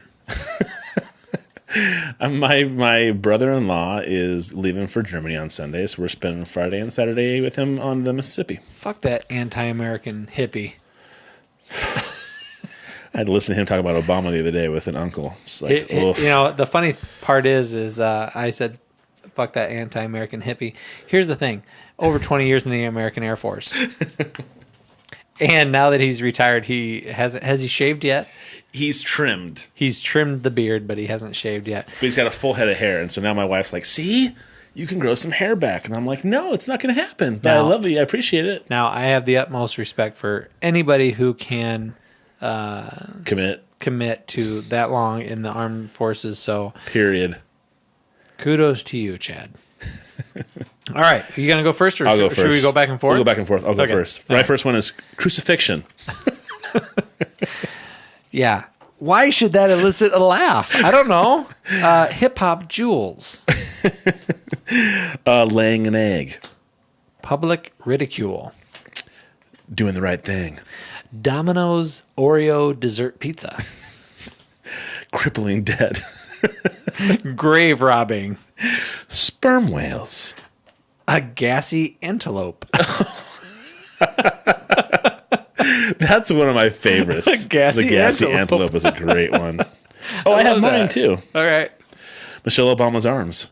Synergistic management solutions. Oh my God. That's going to send me into a fucking tirade. I was going to say, I got a boner. About corporate bullshit. Okay, go ahead. The 3/5 compromise. What? The 3/5 compromise. What the fuck's that? Do you know? Yeah. I don't know what the 3/5 compromise is. That slaves were only considered 3/5 of a human being. Really? Mm-hmm. What kind of fucked up human being decided, not half, not 3/4, because but 3/5? Because the group of people 3/5 of a human being. What a dick. Because we were at a time period where we did not want to give up we didn't want to give up our slaves. It's one thing to say that they're not equal to us. It's another thing to mathematically say they're 3/5 of a person. Right. Okay, I don't know why I got Irish. Being rich. Yeah. A live studio audience. Ghosts. Magnets. Not giving a shit about the third world. Agriculture. Time travel paradox. I'm done. Sorry. The hustle and catapults. So, you can see where this game would really get entertaining after playing it for a while. Hopefully, you can see that from us doing it. I don't know if that's true or not. Like I said, we're going to introduce this game to our guests that come on in the near future. And if they don't like it, then we'll have video of people not liking this fucking game. They'll love it. But back to breaking news. Where we left off. Did you have something else that you wanted to talk about? Because I don't want to keep talking about horribly depressing, fucked up shit. Well, yes and no. Yes and no. All right. We left off, and I said that we were going to talk about the governor of Texas. Oh, no, this is funny. So I'm excited. It is funny to you? He's always been an asshole. He's always been a dumb. He's tripped over his dick how many times? The chickens are coming home to roost. He's a fuckhead. And I got a ranch called Niggerhead. Exactly. I mean, how many fuck-ups can this guy have, right? There's 3 things I would close if I became president. One, dude, I do that all the time. I know. So, but guess what? I can't. If you're going to be a politician, you might want to be a little polished and know your 3 fucking items you're going to say. You could have that on a cue card, couldn't you? Can't you have that on a 3x5 card? Or have an aide say, remember, education, health department, EPA. Health, education, EPA. Is that what it was? I don't know what they were. I'm just saying, but somebody can give you little reminders. Okay, come on. I just shifted onto my other cheek, just so you know, because my ass is killing me. Shouldn't be having all that gay sex, Todd.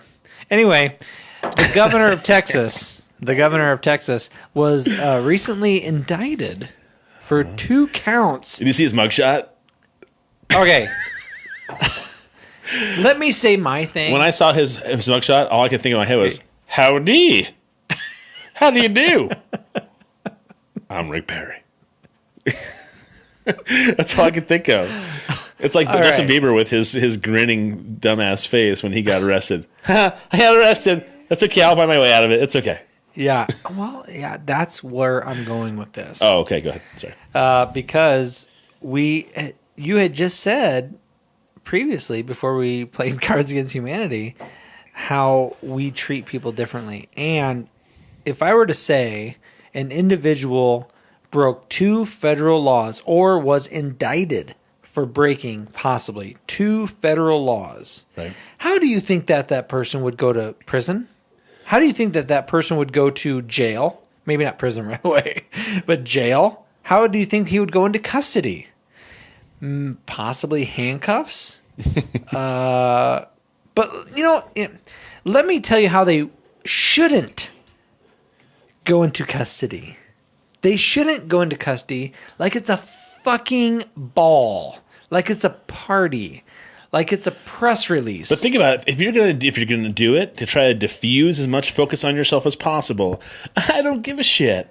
Go ahead and do what you gotta do. It's okay. Dude, right now, this is the best example. If you can't wrap your fucking mind around this, if you can't see this, you're hopeless.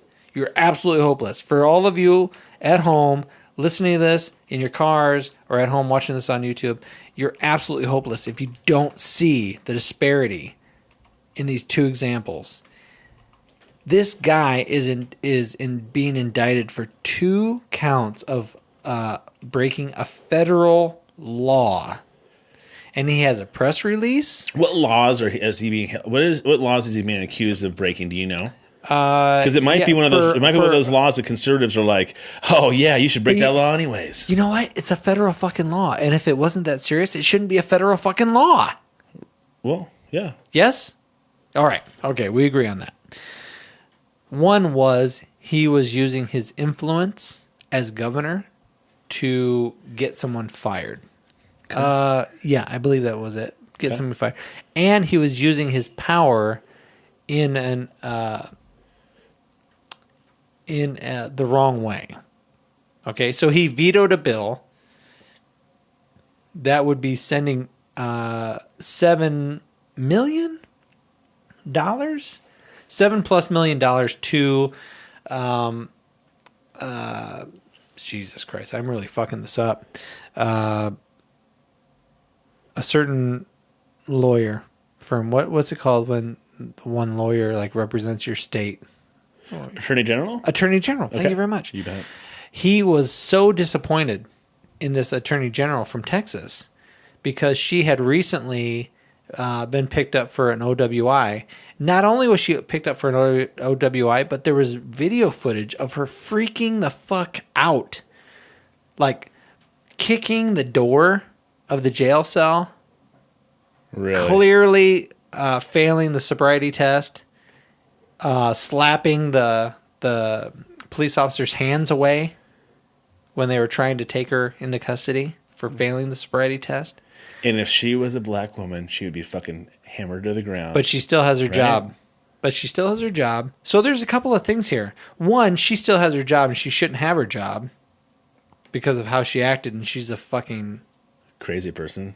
Well, she has a position of power where she's supposed to be following all the fucking rules, right? Right. Lead prosecutor. And so if you're not in the wrong, then you deal with the consequences, and if you're done, then you're done. And well, if you do anything wrong, then you're okay. Well, the thing was, he vetoed a bill that would give her department $7 million. And then he used his influence to try to get her fired. Okay. So those are the 2 laws that he broke, that he's not supposed to do as a governor. Yeah. But he comes out and says, hey, I have every right to veto any bill that I want as governor. Which, yeah, I suppose he does. Sure. But if you're being indicted for 2 fucking federal laws, if I'm being indicted for breaking 2 federal laws, I'm pretty sure that I'm going to be going to jail a different way than Governor Perry did. Right. Oh, yeah. I'm pretty sure the cops aren't going to allow me to have a press conference before I go to jail and have my mugshot taken and smile and be all schmarmy. Right. And then shake hands with everybody who's processing me through the prison system and then walk out and have ice cream. Because that's what he did. Right after he got his mugshot, he left because he's got the money. And so he posted bail and went home? Yeah, he left. Okay. Yeah, he left. I don't know what the process is exactly, if he had to post bail or what the fuck it was. I'm sure he did. But as soon as he was done with that process, he left and he took a picture of him getting ice cream with a local vendor. The disparity between how he was treated and what he was allowed to get away with, and whether he is proved to be guilty or innocent. Right. The way he was treated is so different than how people in Fergurson would be treated. And that, I think, and I can't truly feel this because I'm a white middle-class man. Right. Yeah, we can't begin to comprehend what that would be like. I can only scratch the surface at guessing at. But that is the essential image of the wide, huge gap between how we treat people, how we treat black people, and how we treat white people with money. Yeah, or even the white poor can be pretty bad too. And poverty seems to be almost a more deciding factor than skin color. Yeah, poverty seems to be the one where if you're poor, you're just screwed. But you're just screwed. There's a lot of fucked up things, but when you look back at Occupy Wall Street, right? There's a ton of white people getting fucked up at Occupy Wall Street. That's what I'm saying. I think the overwhelming theme here is if you have money, if you have influence, if you're part of a 1%, you're not going to be handled. The rules don't apply to you the way they apply to us. And they definitely don't apply, or I should say, the rules definitely apply to the lower class, black, minority people. We're not, as Americans, we don't look at people as people. Right. Because if we did, Governor Perry would be processed the exact same way somebody from Fergurson would be processed. So he'd be brought in with his pajamas on, middle of the night. Boom. Not allowed to do anything but just like, oh, Jesus Christ. Nope, you can't grab this, you can't grab that. We're hauling you away in handcuffs. You don't get to be prepared and put a suit on or do anything like that. Yeah, you don't get to primp. Right. Wipe that fucking smile off your face. Right. Because guess what? You don't know if you're getting out tonight or not. Now, if I was somebody who broke the law and I had a shit ton of money and I was getting arrested, yeah, maybe I'd have a smile on my face. Maybe if I knew that the laws didn't apply to me, I would have that same fucking smug smile on my face. Well, but would you? That's the key. Would you? Would you think, dude? If the rules didn't apply to me, I would. Yeah, if the rules didn't apply to me, and I thought this is all just a dog and pony show, I'm just going through the hoops here. I'm not staying. You fucking people, I'm not fucking staying. Your rules don't apply to me. Yeah, I'm being indicted for 2 fucking federal laws, breaking 2 federal laws. But am I really going to stay here? No. So I'm going to have a smile on my face. Why? Because your shit does not apply to me. Right. It's hard for me to imagine myself in a position like that and still have what's the word I'm looking for? I think that I would feel horribly... it's hard for me to imagine that way and not being horribly guilty, feeling horribly guilty. But you know what? I think just like what I was talking about with the prison guards and being in a situation where you're dealing with scum of the earth and you're being told everyone in this cell block is horrible people. We got to keep these people away from the populace. So I'm surrounded by negativity every single day.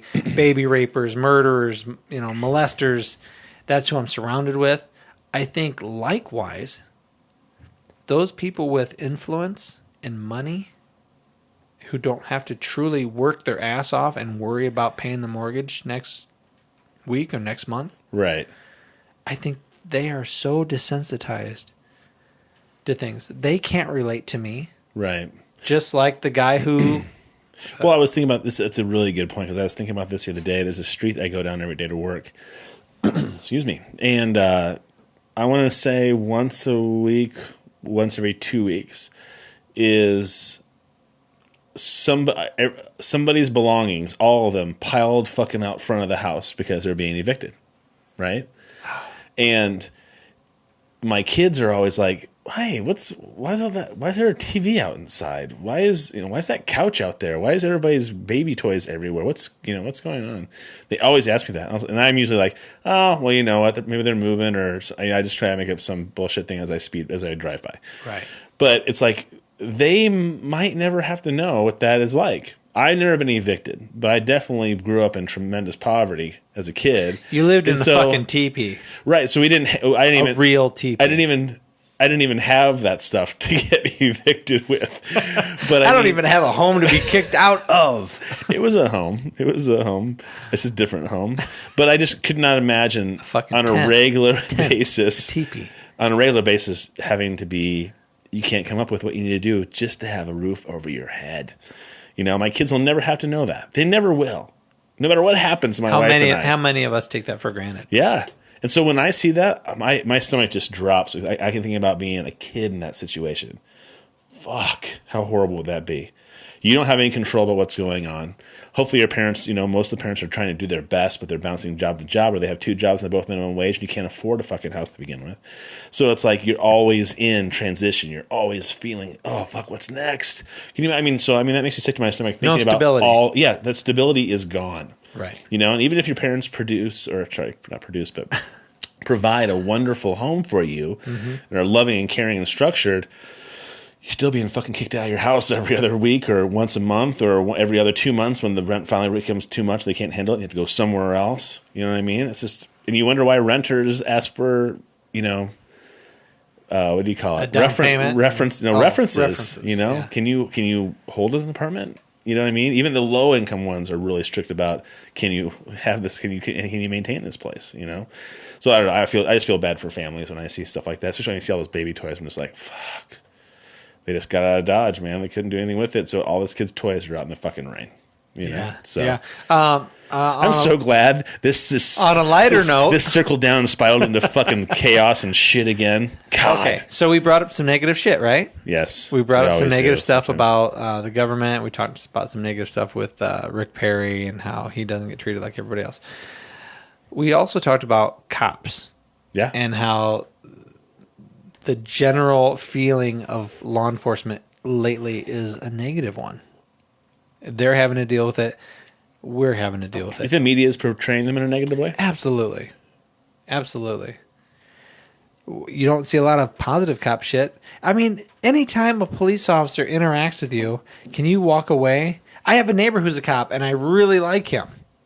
But if he were to pull me over, I wouldn't be thinking right off the top of my head, sweet, I wonder if he's going to tell me a joke, or, hey, I haven't seen him all day. I wonder what positive thing this cop's going to say to me. But his job is to keep people following the rules, so as a citizenship, we function okay. I think what we've forgotten is to protect and serve. That is their mandate. To protect and serve. And when it gets sketchy, is when we started doing shit like, oh, well, we're just going to do some speed traps because we need to raise some money because you're going to have to pay for your speeding ticket. That's not protecting and serving. That's raising fucking money for your own department so that you can buy shit that you don't need, like riot gear and fucking landmine proof vehicles. Right. That, what was his name? Jamie Oliver? No. John Oliver. Well, and his thing too is they're taking the mandate of, we just don't know where a terrorist will ever attack. Yeah, they could attack the pumpkin festival. The pumpkin festival somewhere in Connecticut. God, that was funny. And you're just like, oh. I mean, it's almost like it was, I want to say, and I would hate to say this, I would hate to think this, but I'm going to say it anyways. Somebody who owns a big chunk of the military complex, the defense military complex, when 9/11 happened, was like, yes, fuck yes. Wait a second. Did you say you hate to say that? Because I guarantee you, somebody said that. Somebody said that. Because some rich motherfucker who creates every war. Small town can have their own little military. So not only do I get to sell more shit to more people over here, now every little town needs their fucking tank. Was there? John Oliver had another thing where it showed some police force, some small town. He said this was on their Facebook page or their website, and it was just taken down. But this is what was on there before they took it down, and it showed this guy racing this tank, zipping it through, and it stopped. A fucking tank. I was like, a little town needs a tank. A fucking tank. It isn't one, and one tank isn't going to do. One tank isn't going to. It takes a brigade of tanks in war for it to work well. A tank is going to fuck some shit up. Yeah, but if it's really but what I mean is if it's really a terrorist attack on something, one tank's not going to do it. Right? It's pretty cool. I would guess not. I would guess not, but I've never been a part of a terrorist situation, so I don't know for sure. Maybe that tank is exactly what they need. But here's the positive thing. We talked about this isn't the positive. I'll get to the positive thing in just a second. It's hard for us to get to the positive. We talked about why is this becoming more and more acceptable, and I really do think that it's because it's sexy. There's so much. I mean, when was the last time you went to a clothing store and buying camouflage, digital camouflage was trendy? That was cool. Having a backpack that has digital camouflage on it, that's cool. That's trendy. Back in the day, that wasn't fucking trendy. That meant you were fucking homeless and you had to go to the Salvation Army to get a Vietnam-era jacket. Or Sam's military surplus and buy a pair of $5 pants. But it wasn't trendy. But we've created this sexy, trendy, I'm a badass. Look what I can make anybody look tactical. That's the thing. Oh. Tactical. This motherfucker's tactical. Guess what? He's wearing camouflage cut-off shorts and a t-shirt? No, because this area, this department, this job, they need to be able to be defensive. They need to be able to protect whatever. But do they really need every item of clothing to look tactical? It has to be tactical. Hey, guess what? I think so. Hey, guess what? This jacket, this fall winter jacket, is tactical. No shit. Like we're gonna get you a tactical fall winter jacket. Oh, and the winter jacket. Guess what that is? Tactical. That's military grade winter jacket. Hey, guess what? These pants that you're gonna wear. Whenever I saw camo stuff growing up as a kid, and even as an adult, part of me was always thinking that really wasn't for me. I'm not in the military, so why would I wear that? That's what I remember growing up, and almost till recently, let's say probably in the last 10, 15 years, I always thought that. Why would I wear that? It has nothing to do with me. I'm not going off to war. I'm not hunting. So why do I have a need for camo anything? And now camo is fucking everywhere. And not just tactical military stuff, but the hunting stuff. I mean, how many trucks do we see in Cedar Rapids that are fucking wrapped in camo? Yeah. And I'm just like, are you going to drive your truck into the deep into the woods to run down deer with it so they can't see you moving through the woods? Your whole fucking truck is... But that's the way we're looking at everything. Cops are becoming soldiers. They're not... That mandate that I talked about earlier, to protect and serve. Police officers should be driving around or in one place, and when they get the call that a crime has been committed, they should respond. Okay. Not hiding, setting up road traps. Hey, we got this big operation going on Interstate 380 today where we have 7 fucking police cars and there's not a whole lot of police in Cedar Rapids, but we have almost every single fucking police car set up on I-380 with a radar gun because we got for what? Nobody's in any danger. You don't 5 miles an hour over. You don't think speeders cause things to happen? I think no. I don't. I think everyone speeds. Everyone does. If you say you don't speed, you're a fucking liar. Everyone goes at least 5 miles over. Everyone You're supposed to. That's kind of the standard. See? Right there. Well, that comes from a person who lost their license for a good chunk of their, middle 20s because he was speeding so much because he was so late to fucking everything that he got in trouble. The idea of protect and serve. You are a servant to me. The person that's paying taxes. We pay for your jobs, right? Yeah. You are a servant. That idea, when you bring in this tactical, military, here's a tank, here's some fucking SWAT gear, here's all the shit that you think you need, here's our war on drugs, which is fucking ridiculous. Right. You legalize all drugs, why do you need SWAT gear? Why do you need any of that bullshit? Did I tell you what I'm doing in California? Why is it that when I brought up drugs, you said, hey, do you know what I'm doing in California? I'm going to get my medical marijuana card. I already set an appointment with a doctor. All right. Here's the deal. I'm going to say this. You want to edit that out? No. Okay. Fuck it. This is what I'm going to say. If I didn't have the job that I have right now, you would do it with me? I would totally experiment with whatever I wanted to do, because what I believe is that everyone has a right to their own body. And the fact that we've created laws that said, no, you can't do that. You don't have a right to your own body. The government has a right to your body, and you can't do certain things to yourself. I think is one of the worst crimes against humanity that there is. And like I said, I've said it a bunch of times. I work with ex-police officers, and I've told them, I think every drug should be legal. Every single one. Everyone. And whatever I do in the privacy of my own fucking home is whatever I want to do. And I think once I step out and I break a law, that's when you protect and you serve. And it became a slippery slope, I think, too, because the idea was whatever I do to myself is going to be okay. But then people started going, oh, but what if what you do harms somebody else? And they've taken to that to extrapolate to so many things that now anything you do that could possibly hurt somebody else. If I want to do drugs in my house and I might possibly harm my children, makes some sense to me. But you know what? Here, so it's like I'm going to dumb this. I'm going to dumb that way of thinking down. Okay. My wife's really fucking hot. You could possibly want to fuck my wife.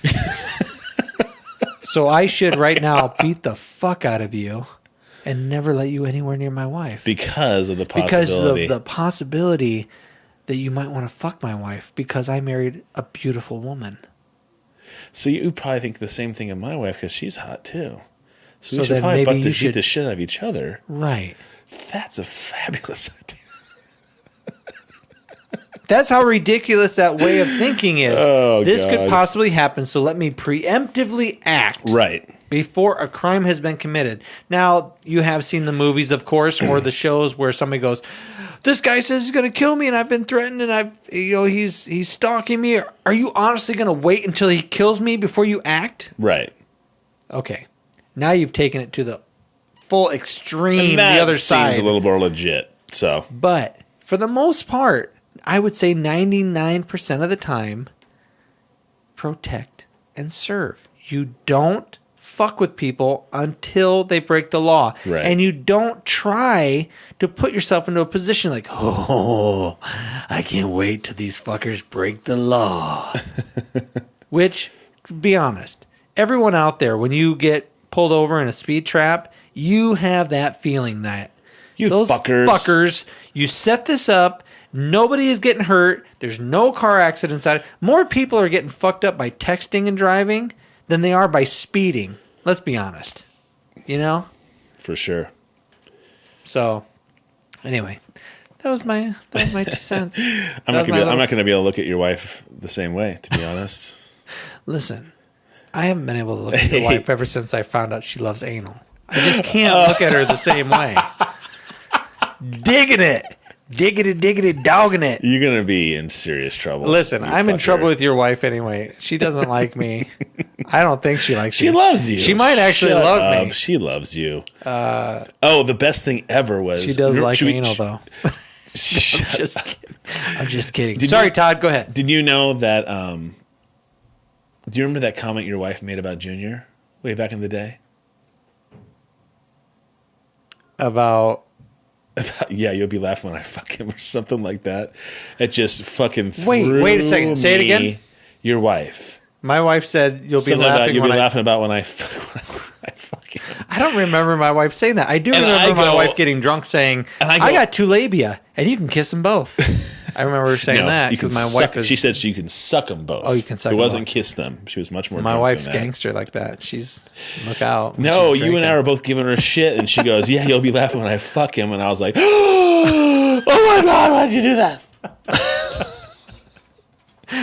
I could not believe. Where she said are we that. at now? What are we talking about? This is the best part. This is how it needs to slowly die out. Is on a positive note. I came over excited to do one-on-one. The fuck's 2-on-1? What are we talking about here? I don't know. And then it just dives into the fucking worst. Man, we're bad at that. Listen, we got to get better at that. I talked about this on the way home with my carpooling buddy. I said, we're going to talk about current events, and here's the bad thing. I all day, I spent looking at shit on current events, and... It all sucks. In the news, there's nothing positive. There's nothing positive. Here's the positive thing. You want to hear something positive? I brought it up. This is the pitcher. What? The little girl who's pitching for the... All right. Score a point for Todd in the positive category. Right. Here's another positive category. Score a point for Matt. Go to TED.com. Watch TED conferences. They have a lot of positive, creative, new ideas on how to... Have you seen Graham Hancock just blast TED? He just did a podcast. Well, Graham Hancock has a right to blast Ted. Yeah. Listen, I'm trying to do something positive, and then you fucking shot Ted right in the dick. I got a Facebook message from God. Hold on. It says bad things happen to good people because bad things happen to everybody. So fucking get over yourself. Wait. All right, I got it. Go ahead. I'm being quiet. I gotta go take a piss. Why? Why? You can't hold it for 5 No, I 10 can't. I more really minutes? can't. I'm holding it. All right. I do want to talk about blue zones, though. About what? Blue zones, people who live the longest.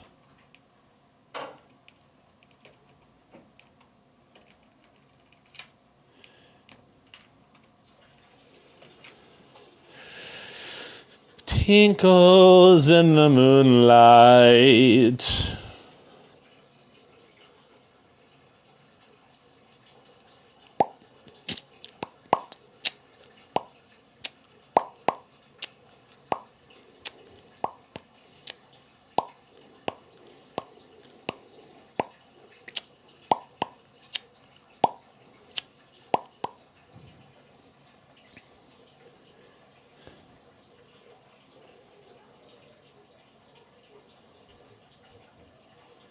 Whoa, you were really holding it, dude.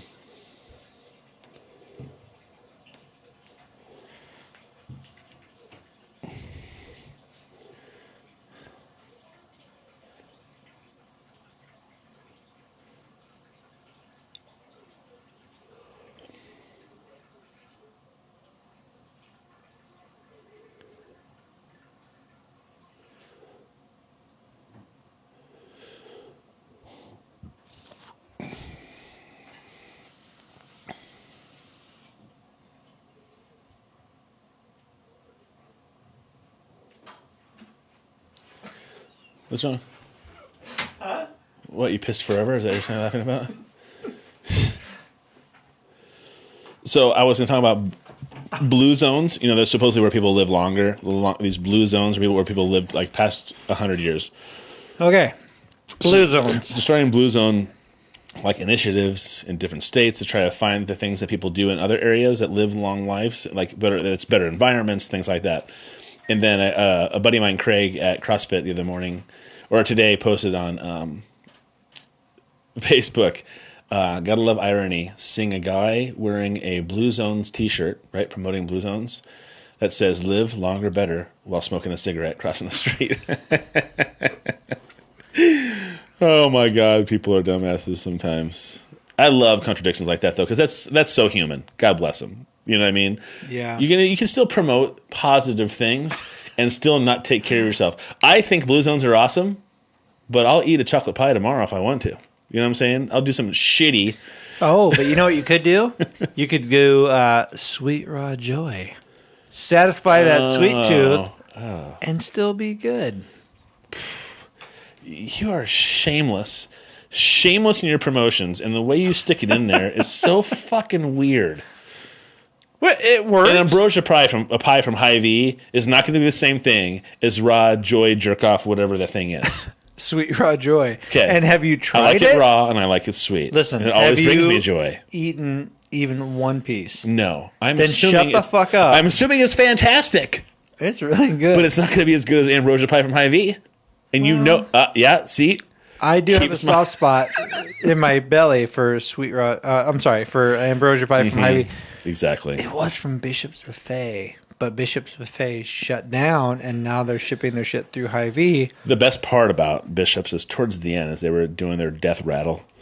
You could go, you could go in, and they were doing individual little ambrosia pies. And so I remember one time Junior going, "Dad, why did you get 4 of those little teeny pies?" His daddy wants to kill himself. It's called type 2 diabetes. His daddy's a fat bastard, and he wants to get fatter before you go. Oh, God. But that was one of those things when I was like, oh, my God, they're little PB pies. Love them. Love them. Love them. It's better than the slice, because then I can say I ate 4 pies. Hey, I want to. We're on a good tip. You have anything positive? Yeah. No, I want to absolutely make sure I bring this up because it is a positive thing to what we were talking about earlier when we were talking about police officers and all of that stuff and the shootings and people are, the governor of that state that had the shootings in it. I'm sorry, what was it? Missouri? Mm-hmm. Fergurson.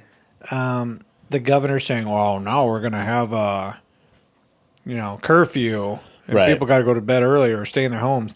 So fucked up. There's a different way. You might be asking yourself, is there a better way to do this? Are people happier? Is there any other way that we could do this where people would be happy and safe and we wouldn't have all this conflict? And I have to say, yeah.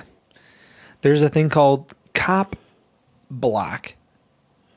And it started in Detroit with one guy who was bothered by the fact that police officers would not respond to his area, to his neighborhood, because of all the break-ins and all the illegal shit that was going on where he lived.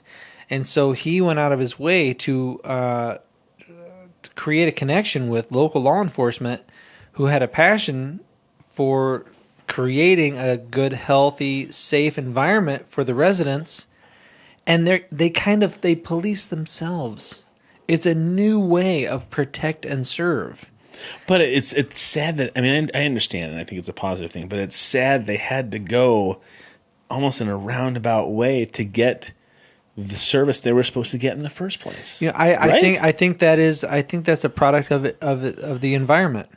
When population becomes so huge, when funding becomes so small, where you can't hire more police officers, when you create an environment where there's very few police officers, they see the worst of the worst, and they don't have the backing to handle things, and you're dealing with a huge population. Right. Bad shit's going to happen. When you take people from that environment, when you take people from that neighborhood, when you take people that say, I have ownership in what happens next door to me. Right. And you empower those people, beautiful things can happen. And then it actually goes towards protecting and serving. Sure. But it's a huge sacrifice. This guy talks about it in his Copblock YouTube video. Do you want to hear a crazy story? No, I just want to say, hey, good night. Have a good time. Thanks for joining us on the Primal Scream podcast. No, I'm just fucking up. I'm just fucking with you. Go ahead. I was like, Jesus Christ. By the way, the guy's name is Dale Brown of the Detroit-based Threat Management Center. I'll have a link to it on the descriptions below, but you can check it out. Well, it's pretty awesome. It's somebody that said, you know what, I'm going to step up and take care of this on my own. Yeah. Yeah, that's pretty awesome. So divers discovered a 52,000-year-old... Whoa.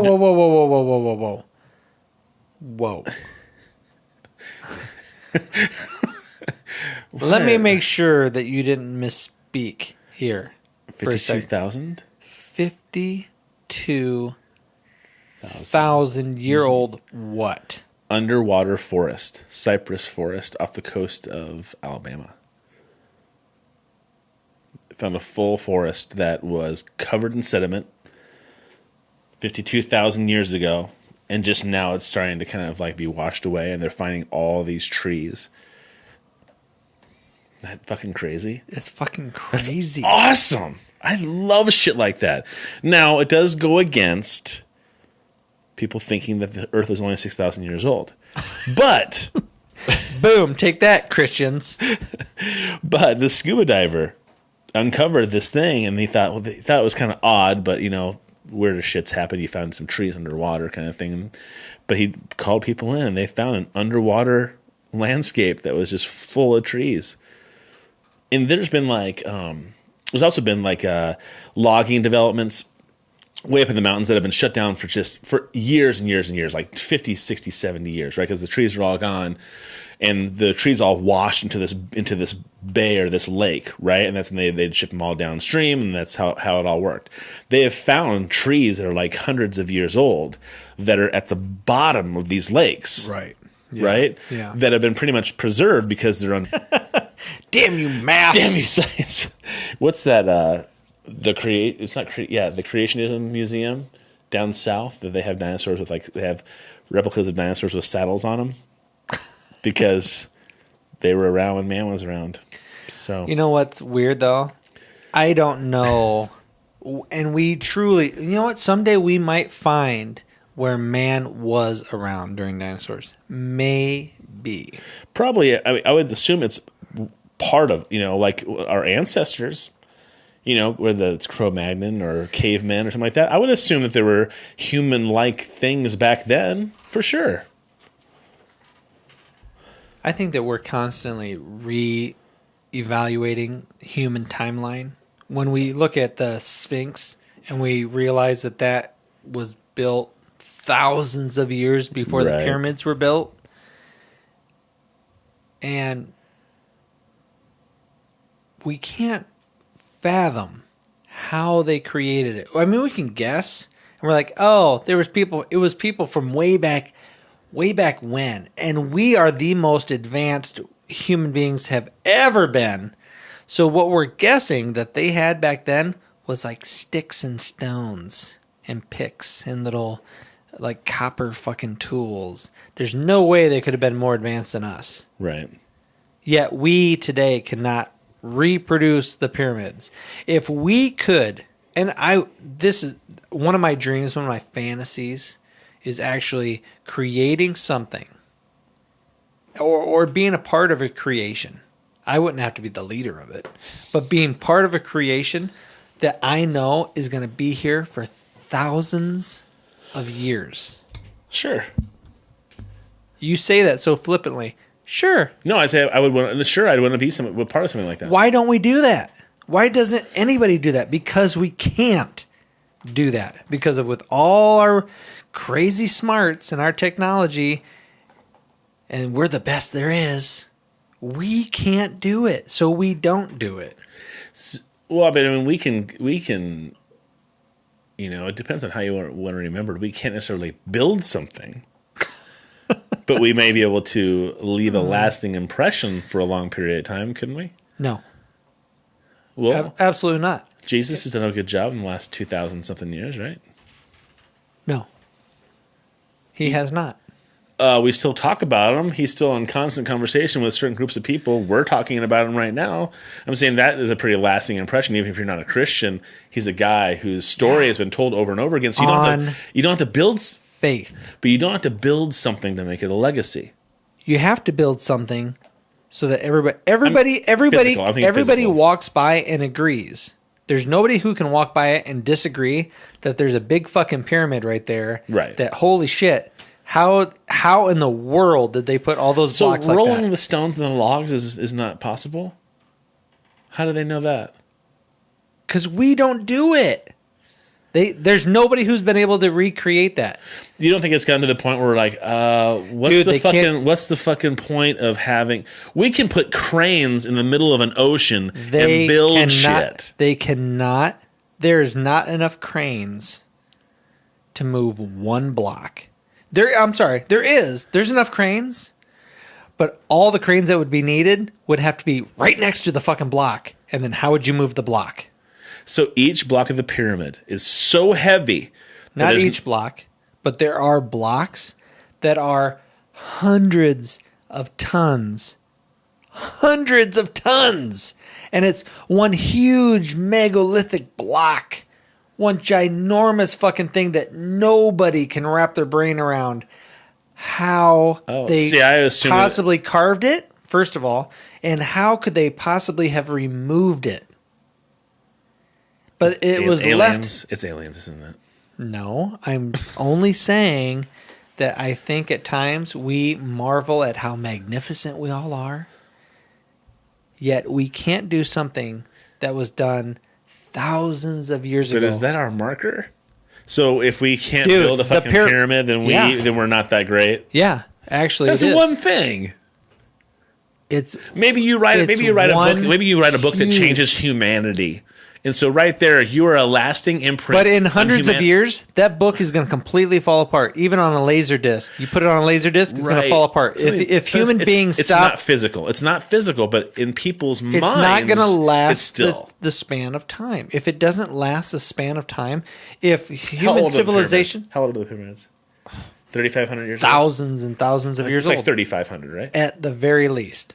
At the very least, they're 3,500 So if you wrote a book that nobody necessarily has a physical copy of, but because then how would anybody know that I wrote a book? Because throughout time they've talked about it and expressed what the book did for them, and in 4,000 years later, they're still talking about Matt and the prophecy of what he wrote.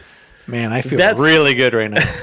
I feel really important. That isn't something physically that you built, but it's something that is making an impression and leaving. Does anybody know 4,000 years from now that the things that were written about me was actually what I wanted to be represented by? You're right. I'm not saying that. I'm just saying that you could make a lasting impression by doing something besides building something that's so monolithic. I get you with the pyramids. I'm just saying that there's another way of making yourself. Yeah, I don't think so.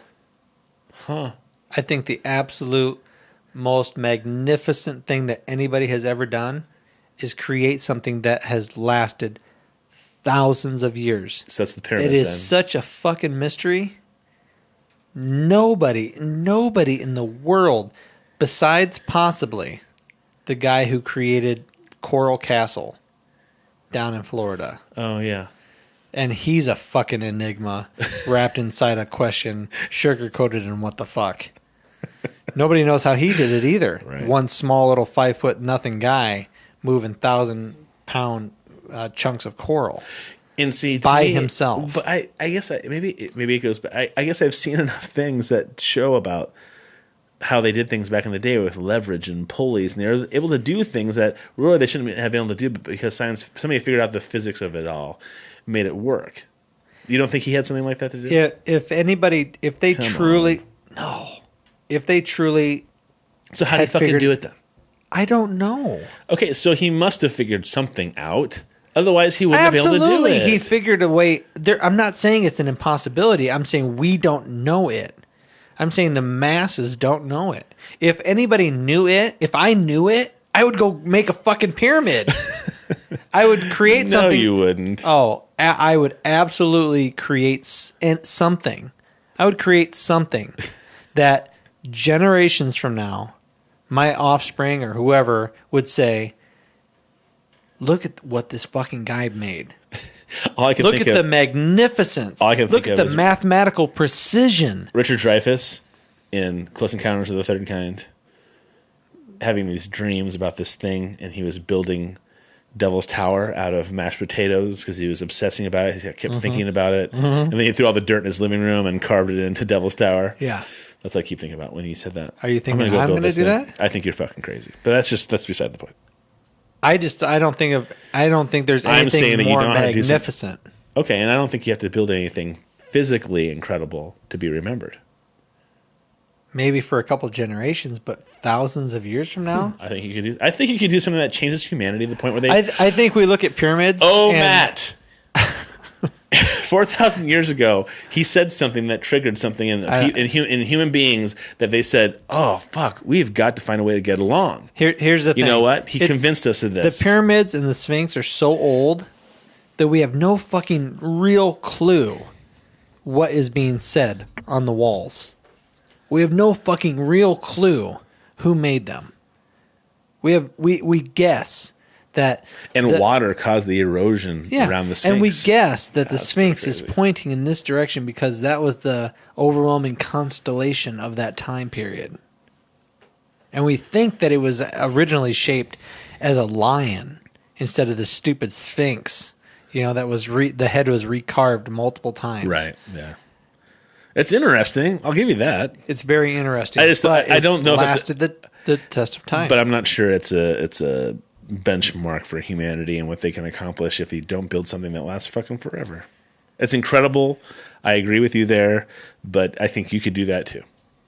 You know, but hundreds of years from now, if we were to stop building shit, if human beings were to die, you've seen that movie, that show, right? TV show. I love that show. If humans were gone or whatever. Everything would rust. I loved the Boston one. Was completely great. Fall apart. The Boston was awesome because it showed how it would flood out in these floodplains and these creeks, and it would take over almost overnight, and buildings would collapse, and this waterway would just start up again because you're not going to stop water and nature from going where it needs to go. Right. That was a great show. It was neat to see how we have constructed our sewer systems and things where there used to be streams and creeks and things like that, and that's where they would return to. You would assume so. Isn't Mad Max and all those movies were about when all the machinery stopped, Earth just kind of took over again. You know, and then people were just kind of left to their own devices, and you didn't have any of those things running anymore. Yeah, I just think that movie, probably the things that we do today is so unimportant. It's so minuscule and insignificant. Compared to what? In comparison to the pyramids. You're fucking obsessed. I'm obsessed with the fact that what we do is so snidey, childish, stupid, insignificant. I totally agree. I'm going to watch the Kardashians. These fucking people were making something that lasted thousands of years. There's absolutely not one fucking thing, not one thing that will be here in 2,000 years from now, except for the Mount Rushmore and the pyramids. That's it. That's it. Not one fucking thing that the United States of America has created. Like Blade Runner, we have these big tall buildings. There would not be any buildings. Everything would rust and completely fall apart. You don't think humanity is going to be here in 2,000 years? Huh? You don't think humanity is going to be here in 2,000 years? Maybe. Maybe there will be. Maybe there's going to be an ice age. Maybe all the ice is going to melt. We've talked about global warming. Sure. We see all the evidence of the seas rising. Maybe that our summer was about as cool as you could possibly get in Iowa. We used to be fucking hotter than shit here. I mean, maybe the equator changes and shifts and fucking some we can live in cataclysm. Jamaica. Oh, yeah, I agree. Maybe we would be. Wouldn't Iowa as a tropical wonderland? That'd be so awesome. God, I fucking love that. Or a desert, since we don't live right next to water. Yeah, that would suck. We have the Mississippi. Thank you very much. We'd become the new Sahara. We have the largest river in the world. It's a mud slick. Was that a knock on the door? No, that was my glass. Oh. Fuckers. Yeah, we're drinking in here. We probably do need to get We this call it a podcast, but we're drinking in here. All right. Should we call it quits for the night? I think we should. Kids need to go to bed. Hey, listen. Yeah, we got to put our kids to bed. But there are profound things. There's a lot of serious, terrible things that are going on in the world with police and the black community and people feeling victimized and people feeling like they have no power. And that also not only happens in Fergurson, Missouri, but it also happens in places like Afghanistan and Iraq, and people who feel like they have to behead people to make a point. We're all human beings. And when you are being suppressed and you're being oppressed and shit is just not right, you're going to go to whatever lengths you have to make it right. So try to keep that in mind when fucked up shit happens to you and you're on the freeway, somebody fucking cuts you off. And think about that when you go to work and you're thinking, you know what? Am I really doing a good job today? Or is what I'm doing really fucking insignificant? Do I really need to be at this job, or should I do something that's really going to fulfill me as a human being? You don't have to make the pyramids, but you should make yourself happy. I don't want to ever talk about the fucking pyramids again. How's that sound? It's an enigma. Jesus Christ. It's craziness. Okay, great. So okay. Is that a yes? Is that a yes? No more pyramids? Maybe. I don't guarantee anything because I think it's one of the most fascinating things ever. But you know what? Thank you to Rogan. Sweet Raw Joy. They're not actually giving us any money, but I think it's pretty awesome. So I'm going to mention them again. Sweet Raw Joy, and I love the fact that it's just a startup company. So when they sue us because they want to be fucking involved in anything that we have to do with them, these two crazy bastards. These opinions of the Primal Scream podcast don't represent in any way Sweet Raw Joy. There you go. Bing. And thank you to It Works independent distributor Kathy Sculla. And check out It Works at Kathy.Sculla. Nope. At myitworks.com. KathySculla.myitworks.com. And you know what? I'll have it in the description. It'll be in the below. liner notes. I'll be typing it for you. Thanks, Todd. Hey, guess what we're going to be having in the next few months? We're working out all the details. We want to make sure everybody is up to snuff. We have some shows coming up. We have people not auditioning, but they're working out the kinks. They're doing commercials, they're doing podcasts, they're working out the kinks, and they're trying to iron out all the little wrinkles that they may have in their show. But we have some more shows coming. Yep, so please check out tpspproductions.com. That's the website you can go to. And you'll see a new website within the next couple of weeks or so. So we're very excited about that. We're hoping to have some people on maybe for like a celebratory podcast to people who have been with us for a while. That'd be great. Who have really made us excited to do what we do every week and are a big part of what we do because we think we were introduced to them through this podcast and they become very good friends of ours. So we're looking forward to spending some time with them, but you can still like us on Twitter. You can follow us on Pinterest. Facebook is still fucked up, but we're working on that. It's so good that you're able to say that about it. And so the best thing is just to go to tpspproductions.com. Also, if you go to YouTube and you type in the Primal Scream podcast, you'll see 48 episodes with Jennifer Murphy being the most recent one. So please check us out there. But we'll be excited here to get you a much more fluid and well-working website, Facebook, all that kind of stuff. We'll get our shit together, people. Thank you for sticking with us this long. Yeah, and there is a donate button. So, I mean, we have our sponsors. We're adding new sponsors all the time. You know, we're looking into it. And we have more podcasts. But we also have a donate button. And just to understand the donate button, this is how we look at it. The donations cover our overhead costs. The basic, and then after the basic minimum stuff. The basic stuff. And then anything over that, we don't want to be rich. So we're taking anything that's over that basic overhead cost, and we're donating it. So local charities, things that we can actually see. Wounded Warriors Project. Yeah, in our local area, we will be contributing to. So that's what happens when you click on the donation button. So anything else, Todd? We're set. You sure? Should we go make a pyramid? All right. Well, anyway, I'm Matt. I'm Todd. Thank you very much, everybody, for being with us tonight. Have a good night. Adios. Good night. Have a good night. Adios. Have a good night. Good night. Good night. Good night. Good night. You know what? Good night. Good night. Good night. Good night. Good night. Good night. Good night.